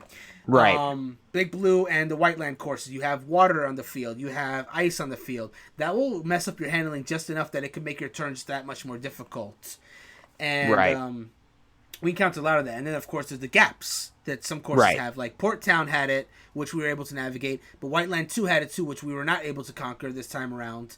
And that's another thing. And those are like easily, as far as we encountered, the most dangerous of the obstacles, because that is an instant demise if you cannot make those jumps. Right. So that's a nice little wrinkle that gets added to. I can tell you later F-Zero games were a little more lenient about that. GX in particular on the GameCube. If you fell off, there was a thing that could bring you back on. GX is another hard game, but it's not hard because falling off means death. It's hard for other reasons, but that's another story. Anyway, all that to say, for the foundation of a game that would become one of Nintendo's staple series, I think it really shows. Again, it does it does its job. It shows off what the Super Nintendo is capable of. But more than that, I think it does show off what this game. It's a good solid racing game. Which Nintendo they before this time they had done like one or two other racing games, but this was probably I think their really first solid one that really became any kind of like note. Which Super Mario Kart would follow it a year later. But I'm glad that they had like such a solid foundation. Now, all that held up. Can we agree that we both had like a really good time with this game? What we played. Yeah, I enjoyed my time with it. I agree, and I think if you're just looking for something to have like a good time, like it controls well, I think you'll enjoy it. But I am gonna be looping this back around to my first comment though. Whether or not this game holds up is entirely dependent on depending on why you enjoy racing games. Do you enjoy racing games because you just enjoy moving a car, or these are technically cars, they're just like really fast cars. But anyway, like, do you enjoy just like moving around cars and like courses and just like figuring out tracks and stuff like that? If that's the reason that you enjoy a game, that you just want a good controlling racing game, then 100% this game holds up. You can come back to this right now and have a good time with it. But I just want to make this disclaimer, though, because, again, it doesn't have multiplayer. If what you enjoy about racing games is the thrill of going against another, like a friend or a person online or anything like that, to, beat them and have a good time, it's not going to hold up for that reason just because it's not what you're looking for. Like, this is like, racing games today, that's, like, there's nothing wrong with liking it for that reason, to be clear. Like, so many racing games are built on the competition factor against another person that it'd be wrong for anyone to say that, you're wrong to dislike this game because it doesn't have multiplayer. Now, to be clear, you and I were able to kind of, like, do makeshift multiplayer by the fact we were switching out. And, I was about to say. And, yeah, so you can kind of sort of do multiplayer, but the problem is, like, even though we were switching back, like, one way you could do this is like maybe you and a friend could, like, if you're going through the single player mode and one of you is like really struggling on a course, maybe the other one could take up the reins and try their hand at the course and try to get through the single player mode that way. That's one way you could enjoy it for sure. But I think most people who play multiplayer racing games will want to like compete against their friends, and just having it there, it almost feels like you'd be better off playing one of the other later F-Zero games because they do have that multiplayer factor. And I think I agree. Ultimately, if, like, for example, other F-Zero games make their way to Switch, like eventually they bring X, or they bring GX, or either the GBA titles at all, I think this game is going to unfortunately fall down a little bit on the rankings of whether it holds up, just because those games offer that and this one doesn't. Right. So I think that's a great disclaimer. That's because that's the key. If you want multiplayer, F-Zero is not your game. But if you like arcade-style racing games that play by yourself, it's perfect. Exactly. And I'm glad that you mentioned arcade racing specifically, because a lot of modern arcade race games even have multiplayer where you can, like, the machines are next to each other and you can play against each other. But, like, arcade machines are typically known for you go race against yourself against the computer player. So if that's something that you enjoy anyway, then this is not going to be a problem. You're going to enjoy this game, no problem, because if you enjoy those kind of games, those are also usually a single player experience, and this is no different. But yeah, if you really are into the multiplayer thing, then this game won't be for you. But if we're barring that aspect of it, this game does hold up. It was fun to play. We had a great time playing it. I agree. Any other last thoughts before we move on? No. Looking forward to the next one. Sounds good. Then let's get right to it. So, the next game on our list is going to be Stunt Race Fx. Now, this game is definitely not as well known as F-Zero. Most people have not heard of it. And this, for fun fact, this was the Super Nintendo service on Switch was the very first time they had ever re-released this game ever. It had not come out on the Wii Virtual Console, not on the Wii U Virtual Console, nor the the 3DS Virtual Console, and it didn't come out on the Super Nintendo Classic. So there were some hardcore fans that they saw Stunt Race FX was getting added to the Switch, and they're like, finally we can replay this game. The one I saw the most comments from was one Andre Seegers, who's like the founder of Game Explain. He talks about Stunt Race FX so much. So when they announced that this was coming to Nintendo, that's all I was seeing. Tweets, videos, you name it, from about like Stunt Race FX. It's great. I'm excited. You can see on the cover of this game that, compared to the more serious futuristic F-Zero. This is definitely more cartoony. You can even see. I'll raise the screen so people can see it as well. That the cars have like googly eyes on them. They're like little cartoon characters. And just much like F-Zero, I mentioned this before. This game is very much meant to show off with the power of the FX chip. You're going to notice a very noticeable increase of power compared to F-Zero as soon as we get started. The characters, while still being 16-bit, are going to look much more polygonal than they did on F-Zero to show essentially what the FX chip was capable of. And that's really what this game's legacy is. That and Star Fox were essentially to demonstrate the FX chip. Obviously, between the two, Star Fox ended up becoming a series, and Stunt Race Fx, well, it kind of just stayed there. But I guess the only real legacy besides the fact that it had FX chip demonstration, I mean, I guess some of these characters appear as like stickers and trophies and what have you in like Smash Brothers, but that's about it. I don't think there's even any music from this game that made it to Smash, unfortunately. Yeah, this game does have a very narrow standpoint. Like, I think if more people want to check out the FX, they either played Star Fox or they played Yoshi's Island, Super Mario World 2 Yoshi's Island, which also utilized the Super FX chip, even though it's not on the box art itself. Okay. But, yeah, let's and more importantly, it does have multiplayer, so we will be able to play this one natively together. So let's check out the details and see what we're working with here. Fantastic. A 3D driving game overflowing with adrenaline. Originally released for the Super Nintendo Entertainment System in 1994, this game's big draw was the attention to detail that gives the vehicle controls the sense of a real driving experience. There are 3 types of vehicles to choose from, and you can choose trailer in the Speed Tracks bonus game. The course's 3D layouts provide realistic ambiance. Be bold and challenge each course. Let's give it a go. I love it. Oh, cartoony horns already. Stunt Race Fx. Look at these aggressive cars that we're looking at. They all look angry. They do. They're ready to tear up the track. Get a load of this title screen. I mean, the menu screen. I like that effect. Oh yeah, you're on it, and then it's just like, how about test run? Oh, yeah, I had to press start on it. So I hope the test run lets us play 2-player. Oh, get a look at this, man.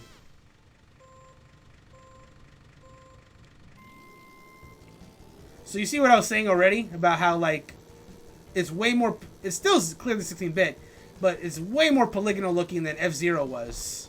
Right. It's a lot better looking. Okay, so A on my controller is like brake and reverse. I will say though, if they were going for the more realistic driving ambiance, this is like a bit harder to control. Significantly so. Like, I wouldn't say it's bad, but it's like significantly like much more resistance than F-Zero was, where F-Zero was like very fluid. This one is like, there's definitely some resistance as you make your turns. And this is something you do gotta get used to.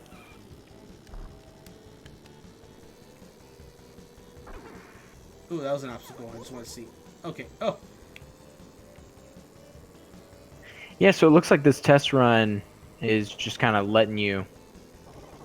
Oh, these tires go all over the place. Yeah, they're really just... The way the tires move in relation to these, like, living cars is really, I guess, meant to give you a sense of, like, what they could really do with these things. Right. Yeah, I wonder. Ooh, whoa, whoa, whoa. I was trying to see if I could do a little shortcut there, but it didn't take. That's okay. I will let you give a test run in a second to see how the controls strike you. Sounds good. Let me just finish this up here. Oh, I saw one of the posters had like a picture of Mario on it. Little reference there.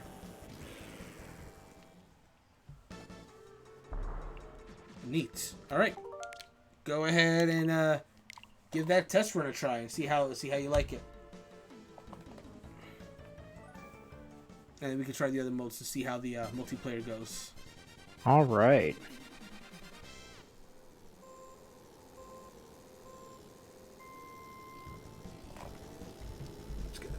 Oh, you're right. So turning in this is definitely not as fluid.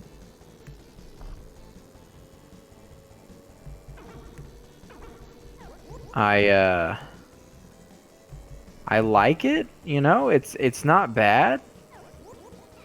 At the same time, though, I don't know. I don't know if I love it or anything. Oh, wow. So there is some drifting. Oh, there is. I didn't even mess with drift. Yeah, so I'm Ah, just there's. pressing the bumpers, but I mean, you can drift pretty hard. I see.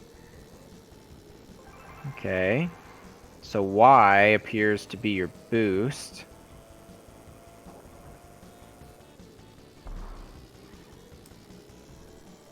There you go. Now you're on that middle area I couldn't get to. Oh, and so right here, which I might not be able to get it, was a... I don't know if I can go in reverse. It seems like you can. I can. There we go. So this red orb here restores your health. Ah, okay. So I wonder what the blue one does that you were also grabbing. So the blue one, I imagine, restores your boost. Okay. Right, yeah, because now my boost is fully restored. Interesting. Oh, you're going quite fast now. You're quite literally burning rubber.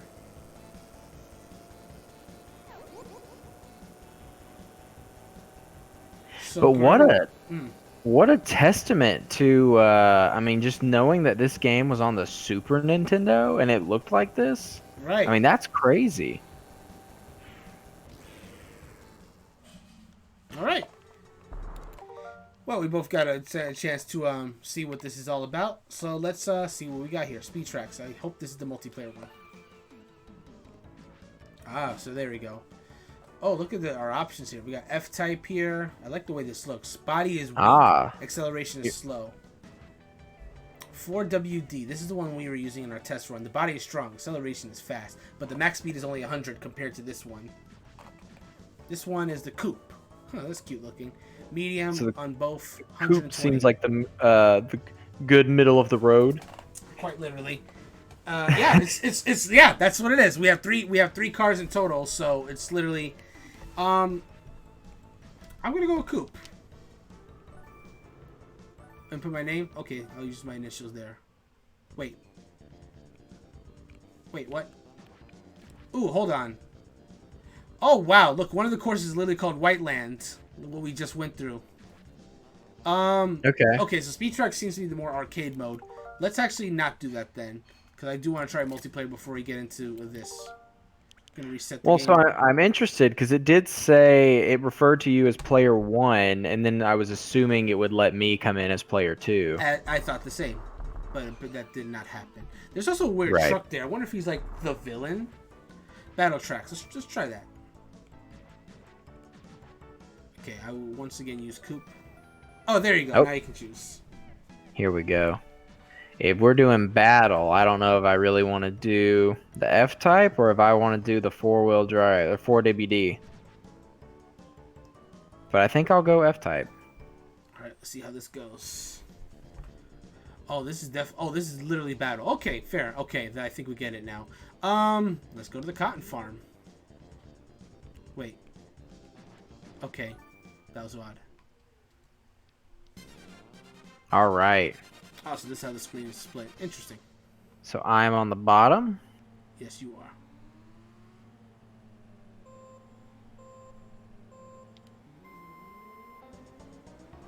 And we're off.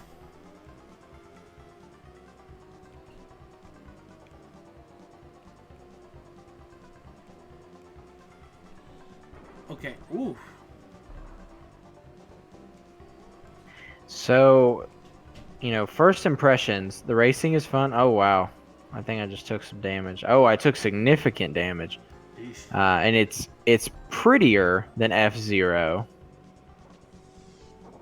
But at the same time, it's like prettier, but at the expense of performance. Yes, I was gonna say the same thing. Like looking at it's hard to get a real sense of distance when you're going anywhere.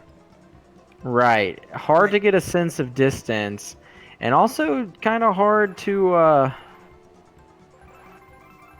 really see you. I mean, even when you were right beside me, it was really hard to kind of see your your car. I agree with that. Like, I'm having trouble seeing you now, honestly. Like you're like a small line, a pixel line, and then the bigger stuff like the turns, they kind of pop into existence later on. Oh, Oh, I nice. wiped myself out. But I think that's how it goes. So loser picks what goes next. Do you want to change course or change car? I think I'm gonna change the car. Okay. Oh, there we go. I see. I think I'll go with the coupe this time. Okay. And then we hit the change course button. Let's see. Try out the other one. See what we're going with here. Ooh, Patox doesn't sound like. Let's go with marine pipe here. Sounds good. All right. See how the 4-wheel drive treats me here.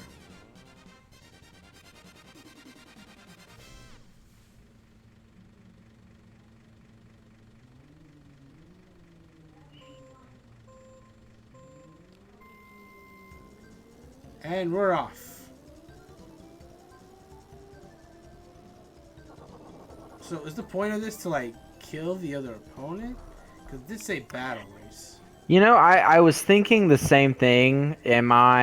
Should I be trying to destroy your car, or should I be focused on winning the race? It didn't really explain that, I would say. If it is a battle and we're just kind of like on these like weird tracks here to like hopefully catch the other person, I'm not gonna say that's good. And the reason why I don't is because the original Mario Kart 8 that was on Wii U had quite a poor battle mode actually, where all it did for battle mode was essentially put you on the same course that you had in like your normal races, but now you're just kind of looping around them to hopefully get opponents, and that really didn't work too well. So with 8 Deluxe, they replaced all those with actual battle map courses that were made for battle, and they even added some characters as well. So there was a nice little bonus. They even added the Splatoon stuff in there. Right. So if that's what this is, that we're just meant to like destroy each other on this course, yeah, I'm not gonna say that's a good battle mode. That's it was bad now and it was bad then. Right. That's something that no matter what would... Oh, wait, no. Final lap does lead me to believe that this is a race. Okay. So maybe battle just means you're playing against your friend. Maybe. We'll check the speed tracks as well to see if what that is. But... And I just flew off the map. Oh, so did I. Oh, if only I had held on for just a few more minutes. Oh man. Or a few more seconds. Yeah. And instant death bomb falling, huh? Oh wow, that's brutal. Oh boy. That was it. I might be a little biased. We've only played one game mode. I don't know if I like it as much as F-Zero. Yeah, no, it's not holding up quite as well so far. But you know what? Is there a way for us to get back to the main menu? Let's see if we can change. Let's try change course, and then let's try from here. I think from here you're back in control again. Okay, I'm hitting the A button, X and Y.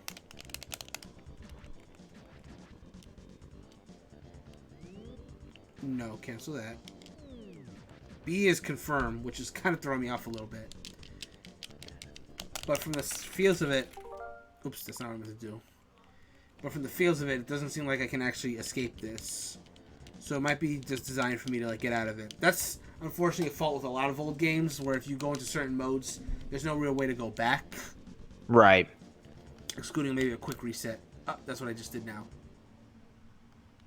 Quick reset is like LR select and plus at the same time, which worked out well this time, thankfully. Okay, so let's see what we're looking for with stunt tracks. So once again, we're getting corrupt. Oh, I have initials, so that leads me to believe this is like, yeah, you didn't even get a choice. Stunt tracks. Well, you know what? And That's Go ahead. fine to me. If only battle mode is the multiplayer mode, then we can kind of hand off again for these other modes, Sure. and just try doing one each or something like that. That's fine with me. So are we literally? So it seems this one is like literally doing stunts. Get all the stars. Oh, interesting. Huh.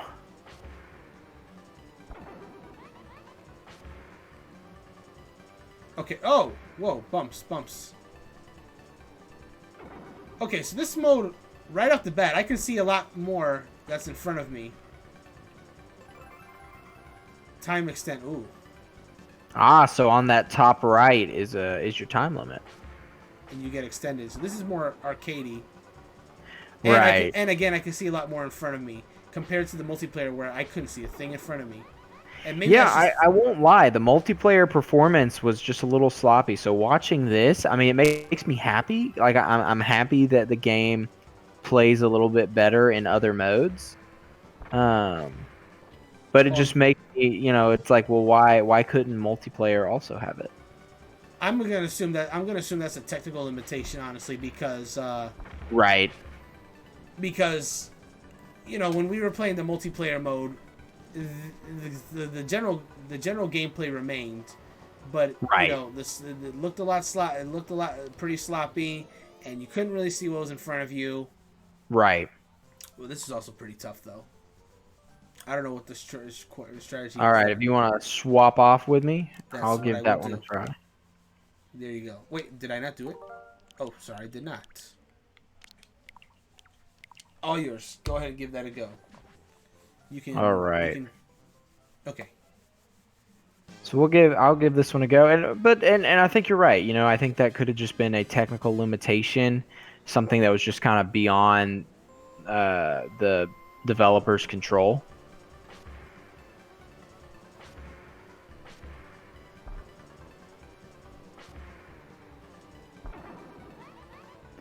Oh yeah, you're right. Those bumps are brutal. I mean, you think you're staying straight on, and then you're over here missing the stars. Right. And then the later bumps, I'm assuming that. Oh, you're right. Well, yeah, I'm telling it to go, but I think I had to, already be accelerating, I think. Uh oh. Oh. Huh. Certain bumps. Oh, there's Super Famicom. Oh, Luigi and Kirby in the background. Oh, that's kind of cute. You, Well, I'm you want tempted to try that again. to? Yeah. Go ahead. Choose a. Want to try a different car? Yeah, I might try the truck for this. Yeah. Let's see how that goes. Just better handling. Mm-hmm. Mm-hmm.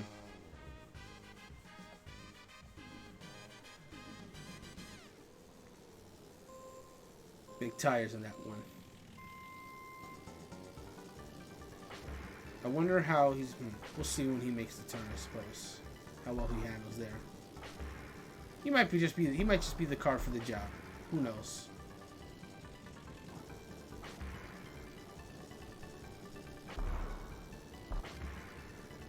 Okay, okay. I'm seeing promise already. Oh.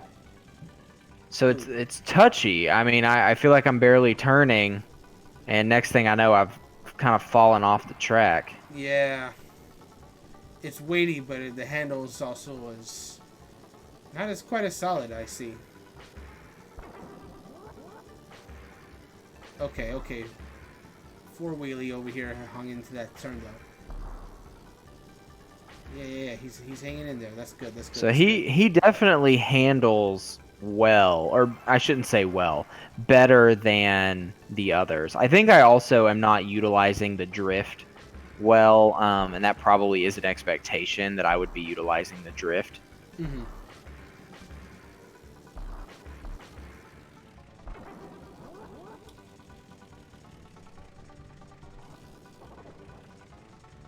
All right, let me back up. There we go. You're almost there though. You got 10 more stars to go.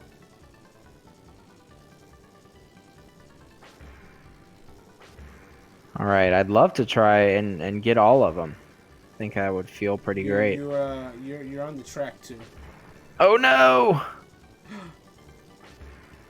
Okay, well I missed that, and so I missed 2 stars. But you know that it still was fun. Interesting. Okay. Yeah, What's up? I wanna play one of the other game modes, I think, and then Yeah, let's do that.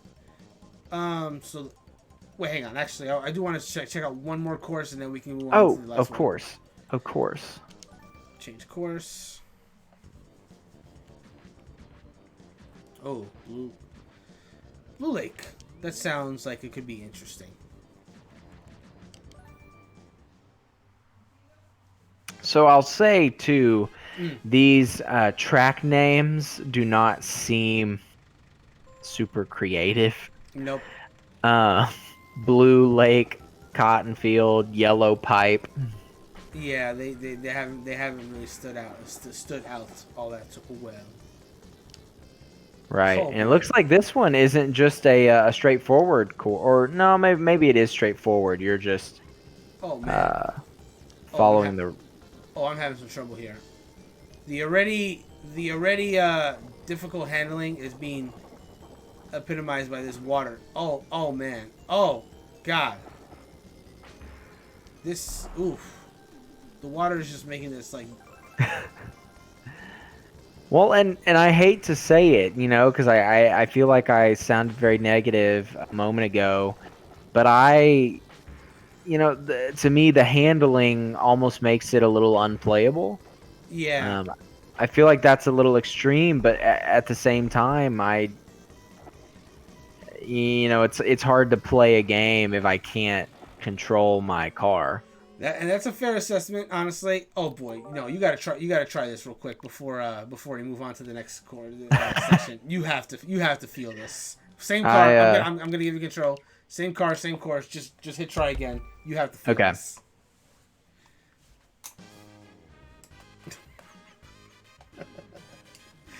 Oh boy.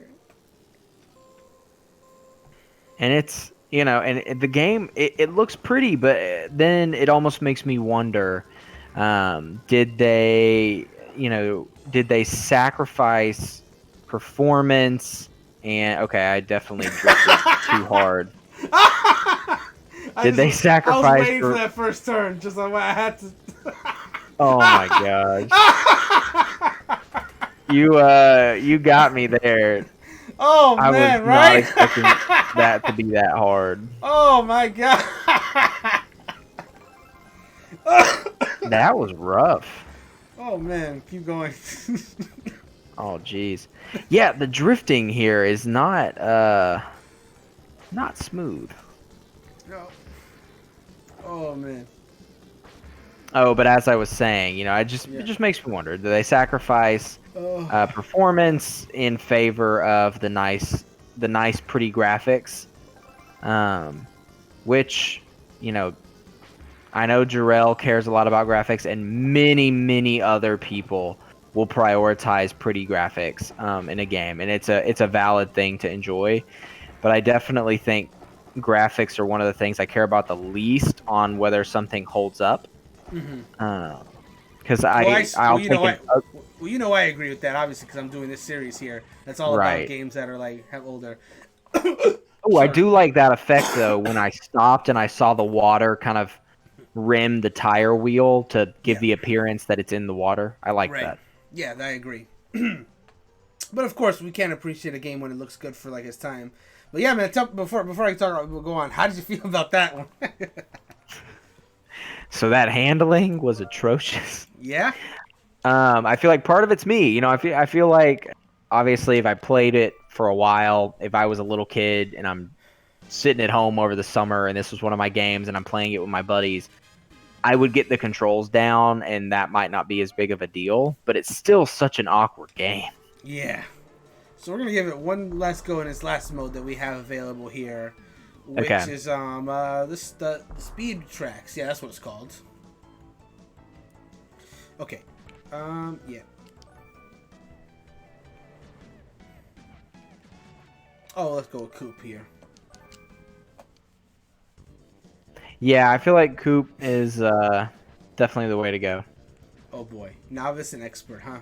All right, well let's go with novice because we're out here I suffering. think Easy Ride is a good first track. I think so. 3 laps to go. All right, this is where it all counts.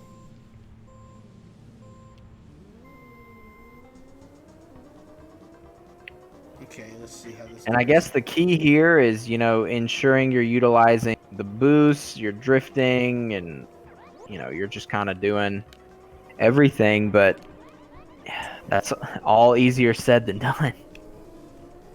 So far, this definitely feels like the most stable mode. Okay. But yeah, I would also like to just briefly say for Grayson to pop up, and he popped up on your screen too. And I know he's put in probably 40 to 50 hours on that Monster Hunter Rise demo. yes, that he most definitely has. He is quite excited for the full game of Rise. He and a bunch of buddies were able to defeat the Magnamalo in the new demo that released, and he just would not quit until he did so. There's a time limit here too. Oh, geez, I just noticed that. So it is very much like those old arcade racer games where you know, even if you're, whooping your opponents, if you're just not going fast enough, you can still just time out.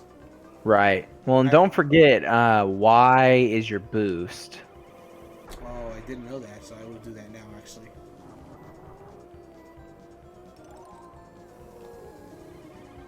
But I just recently picked up Monster Hunter World, which I know is hilarious because Monster Hunter Rise is about to come out, and I just picked up the previous game that's like 4 years old.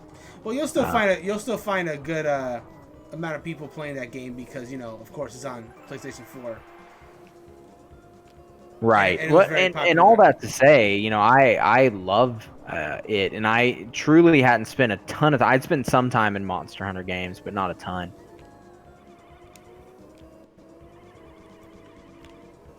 Okay, and it seems like you're doing really well. You're in first place. Yeah, Uh, this mode here, not too bad. Not too bad based on what I've been playing so far. Like this mode here is not too bad. I think the thing that just kills me is, it's like for it to look pretty for its time. Sometimes, it's kind of like the map just disappears on you for a second. Yeah, it does. It definitely does. That's one thing that's like still. Oh, goal. Nice little 3D. Third place, huh? 6 seconds extra time. Okay, I will let you get a race in, and then Well, we can probably I'll let you go. We can grab one, and then go from there. sounds good. That was indeed an easy ride. So now you'll be going to the Aqua Tunnel. All right. I imagine this means there's going to be some water, and I'm going to get wrecked. That's a possibility indeed. Okay, so it holds true with other racing games, based on where you finish in the previous race, kind of affects where you end up. That's true. And maybe you'd be lucky and it's just a tunnel that happens to be near the water and not actually going through it. Oh, see, look. Oh, no, never mind. Oh, wow. Oh, this is crazy. How's it feel? Okay. You weren't in it too long. Technically, this looks really cool. I won't lie. This does look pretty cool. Yeah, I'm in the same boat as you. This actually looks really cool. And here we go. Now I've lost control. I knew it would happen at some point. There is definitely a huge emphasis here on drifting. I see that too. More so than even the like maybe the first 2 Mario Kart games even. Which is kind of shocking actually.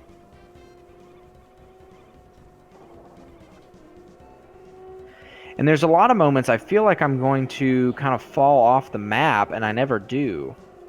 Yeah, I see that too. So, I mean, I'm not gonna complain. Go! Right, but you definitely take damage if you hit the edge of the map. Yeah, that's for sure. Okay, time is. I'll be right at the checkpoint. So you. Okay, there you go. Time extended. As they say in these arcade racing games. Okay. Oh. I do hate if you kind of get trapped in a corner, you have to go in reverse to get out of it. That's true. Oh! Time up! And there we go. I lost.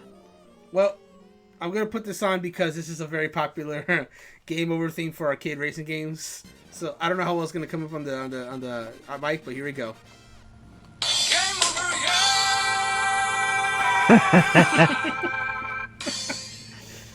Go ahead and give one more try. Oh, I didn't realize it was. I really thought I was gonna give us a game over, which is why I put that on. Well, honestly, I was expecting that too. I was not expecting it to then just give me another shot, which I'll take. You know what? I just realized you do have a life in the bottom right, so I guess you do have another go. Ah, I think you're right. So there is the cool effect when you first enter the water area, and the water's like splashing around the tires. Yes. That is pretty cool. I'm now driving backwards. Here we go. Come on, get more time. Yeah, they're not that generous with time. I'm not gonna lie. If you make, just a few little wrecks. And I don't even know if that's necessarily necessary for a game that was built for the Super Nintendo. I can understand if it was an arcade port of a different racing game that was being, ported to consoles, that to maintain that integrity of the game. But if this game was made for the Super Nintendo, I feel like that's something that just didn't need to get added. Like, I feel like racing the opponents is enough. Yeah, I agree. But I still maintain this course looks really cool looking. And there's something to be said too when I actually drift and brake, which I'm a little frustrated there just because I feel like I didn't really wipe out or anything between my 2 time checkpoints, but let me give it one try here. Whether I win or I lose, this will be the last race of the stream. Yep, that sounds good. Let's see how we do.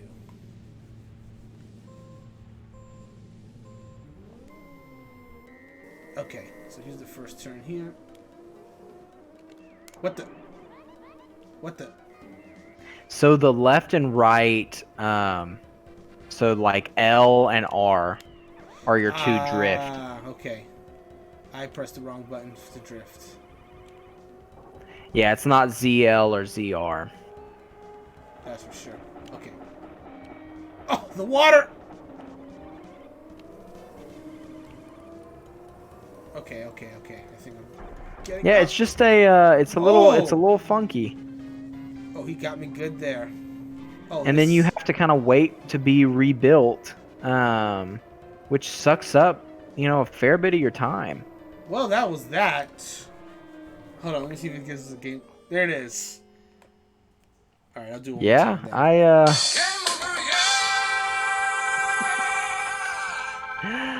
It's if I'm honest with you, I don't. Okay, hang on. Hold that thought. We're gonna talk about it right now. So let's talk okay. about Stunt Race Fx. Go. Okay. So after playing Stunt Race FX, and I'm also trying to not compare it to F-Zero. I don't feel like that's the point of what we're doing here. But playing Stunt Race and then trying to see if this is a game that I would want to sit down and play today in 2021, I'd have to say it's not. There's there's some it's cool to boot it up and to see it and go, wow, like this was in 1994 on the Super Nintendo, and this is beautiful for that time. And then you start playing it and you're like, this game is busted. Yeah, no, I 100% agree. This both this game and F-Zero are technical showcases, right? And F-Zero, Right. I think, is good in spite of that. That it's not just that it had more going on for it than just being that. Stunt Race Right. FX, there's some aspects of it that I think are important as far as it's being as the technical showcase, like the fact that it is showing off the 3D capabilities of what the FX chip was capable of, and then just how it looked. Like that Aqua Tunnel stage, the one that neither of us could beat, looks really good for its time. Right. Like we were looking at it, I was just like, oh man, and thinking about the other courses that could possibly be in that same vein. I think that's really cool. But you'll notice that everything I'm saying to praise the game right now is in regards to the fact that it's a technical showcase. Right. And that's because I think that's all this game really is. I think, if I'm being quite brutally honest, I think that's all this game really has value in today. Now, to talk about some of the other modes that this game had, there was also a little stunt mode where you're like trying to grab stars and go there. That's okay.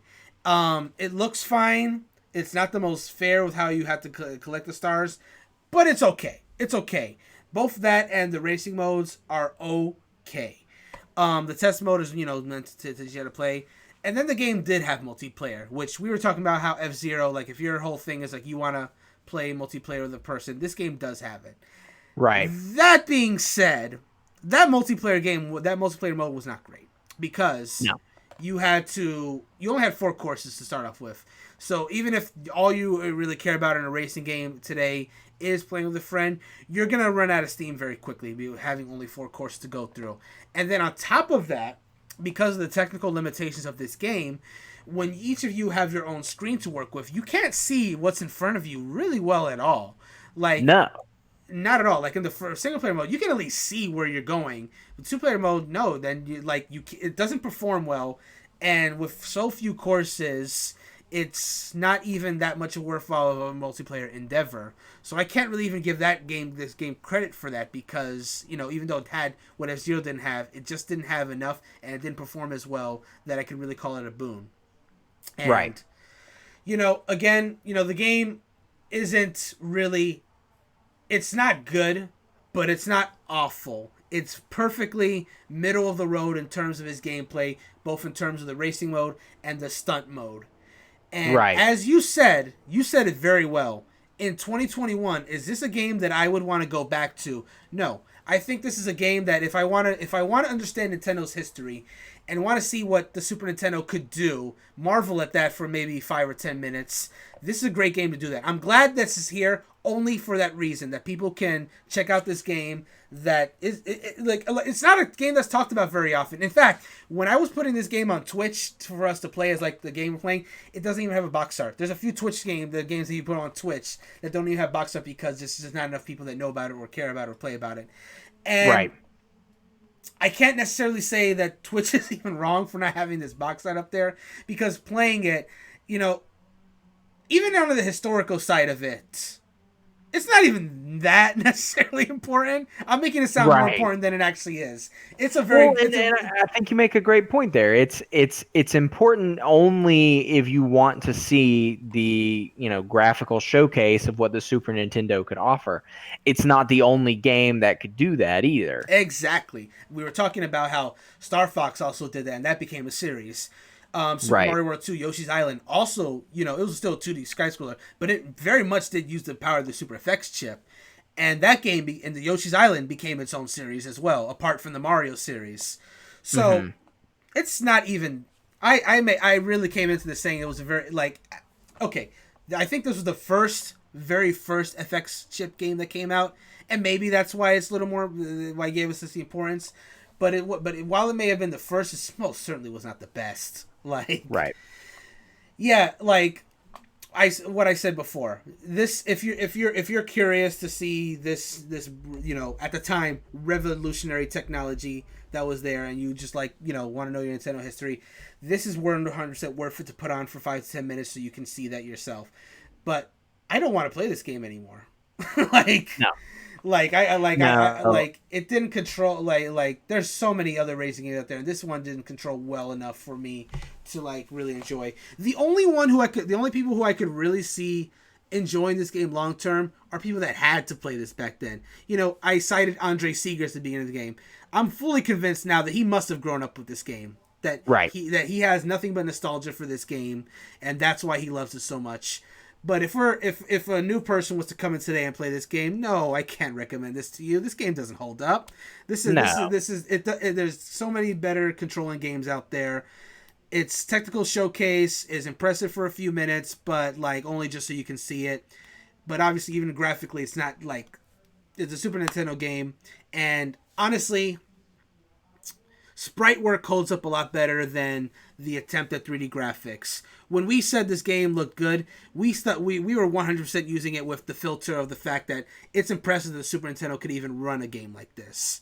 But as far as it actually holding up graphically, it doesn't. Super Mario World holds up because it's a nice 2D sprite games, and I think 16 sprite-based games still hold up very well today. Hell, Octopath, this is an RPG, of course, but Octopath Traveler is an HD game that's meant to emulate the experience of playing like the old 16-bit games in terms of its graphics. That's a testament to how well this graphical style still holds up today in terms of that. But if we're talking about a game that was attempting to be a 3D game on the Super Nintendo, again, cool that you could do it, but then you go to the actual N64 or every other system after that, and it's suddenly not as impressive. This was a nice stepping stone, but that's just what it is, a stepping stone. It's nothing really important today. So if we're talking about the raw whether it holds up, like this is the definition of a game that unfortunately just does not hold up today.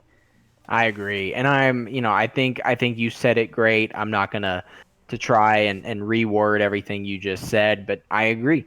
It's fun. I would recommend if you like a little bit of Nintendo history, put 5 minutes into it, put 10 minutes into it.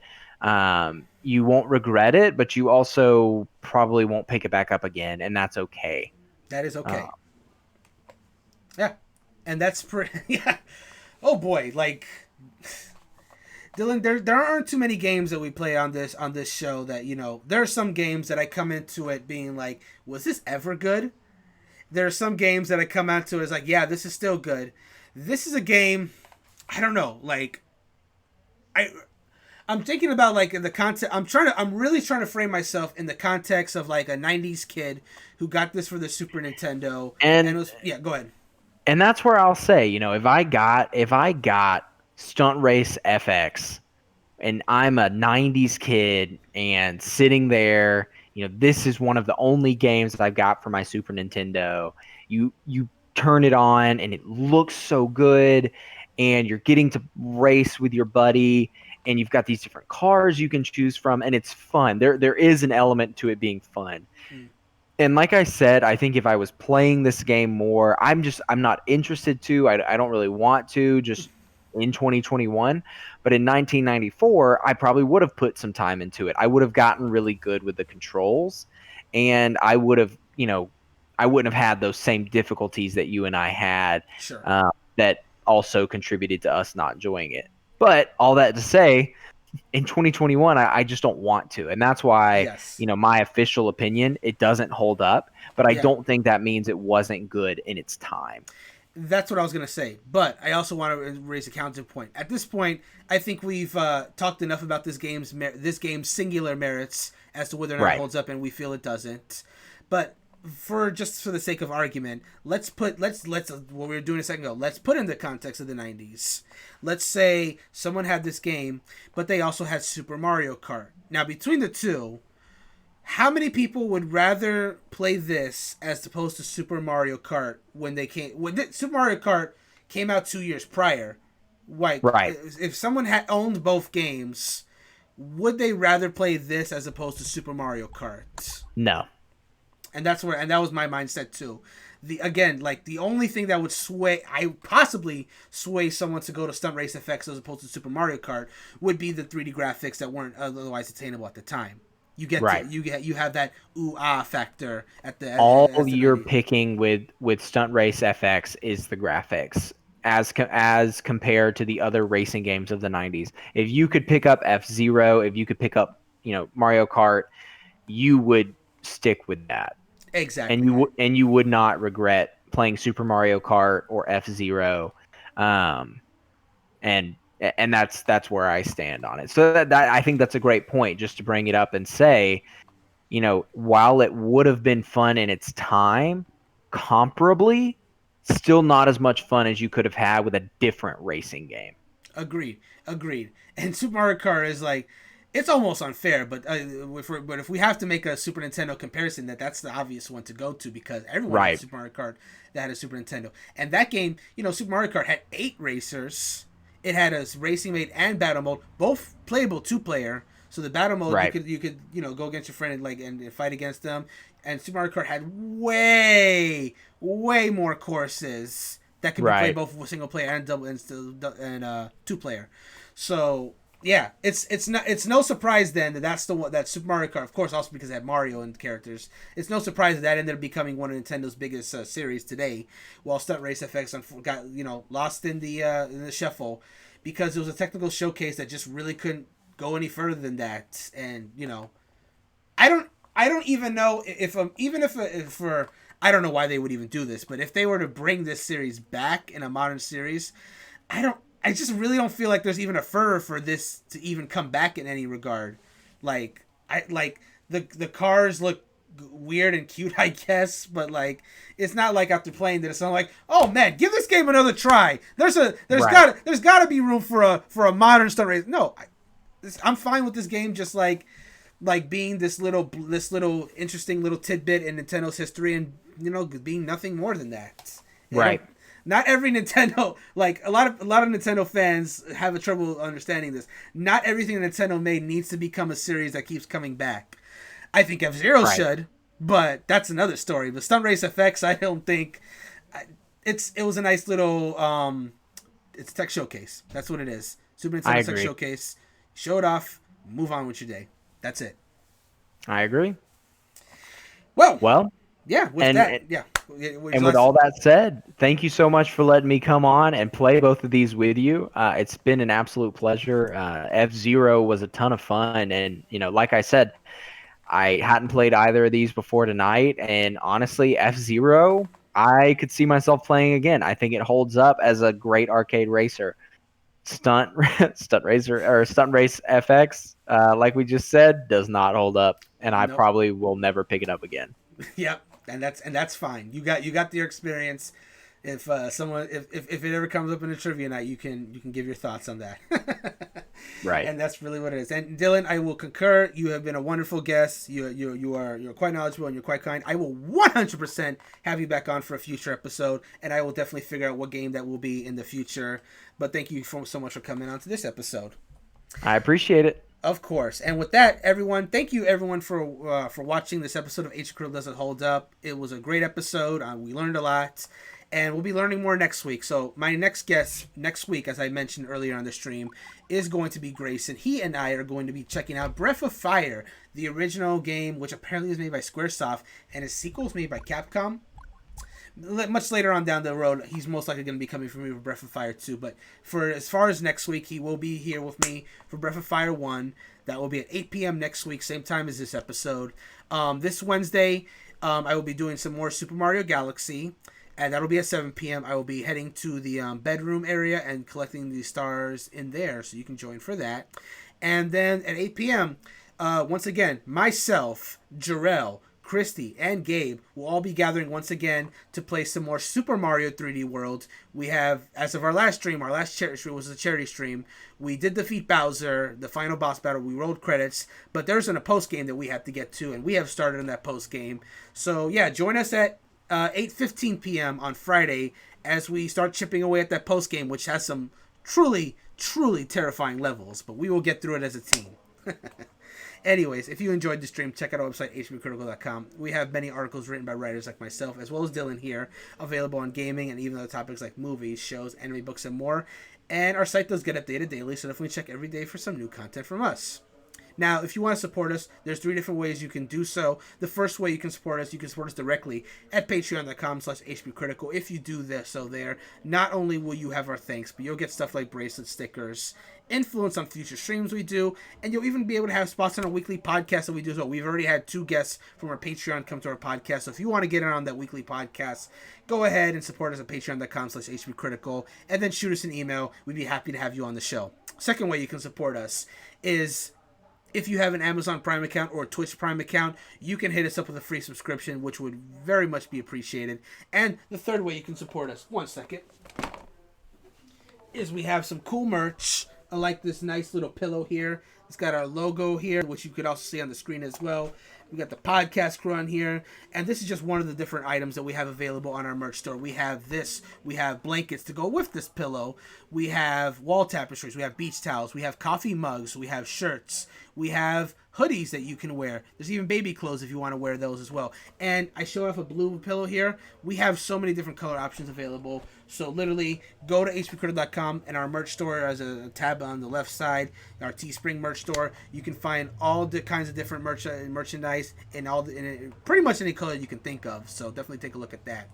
If you want to follow our social media, stay up to date on everything we do, whether it be our articles that we post out, daily posts that we do, stream updates like the one, like the stream we did today. You can follow us on Instagram at HPCritical Gaming. You can follow us at Facebook at HPCritical. And you can follow our Twitter at critical_HP. I would definitely recommend following the Twitter for the most updates from our wonderful team. And if you sign up for our newsletter on the website, that'll give you monthly emails and our top-rated articles of the month. You'll get our upcoming stream schedules. You'll get podcast information. You'll get info on upcoming tournaments, Patreon info, and every newsletter will have a thank you to all of our Patreon supporters as well. And with that, hey, Dylan, where can people find you on the wonderful interwebs? Yes, so you can find me online. You can find my my Twitch and gaming themed Twitter at SnuggleYoDawg. That's one word. SnuggleYo as in Y-O, and then dog DAWG.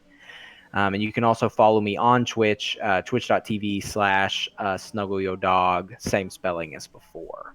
And that SnuggleYoDawg is my handle on most things. Or my previous handle was ShotYoDawg, which was same, except instead of Snuggle, it was Shot. But I wanted to better represent my love and affection towards my homies and my pets. And so I wanted to switch that to Snuggle. So that sounds like a good change to me. All right, that sounds good. And if any of you guys, lovely people, would want to follow me on Twitter, I am at Mr. Louis Dunn on Twitter. You can follow me for basically a bunch of likes and retweets about gaming stuff and other kind of topics, but occasionally post of my own where I share screenshots of games that I play and just general thoughts. But anyways, thanks again for joining me, Dylan, and thanks everyone for watching, and hope to see you guys next time. So until then, good night and good day if you're watching in the day. Bye, everyone. Good night.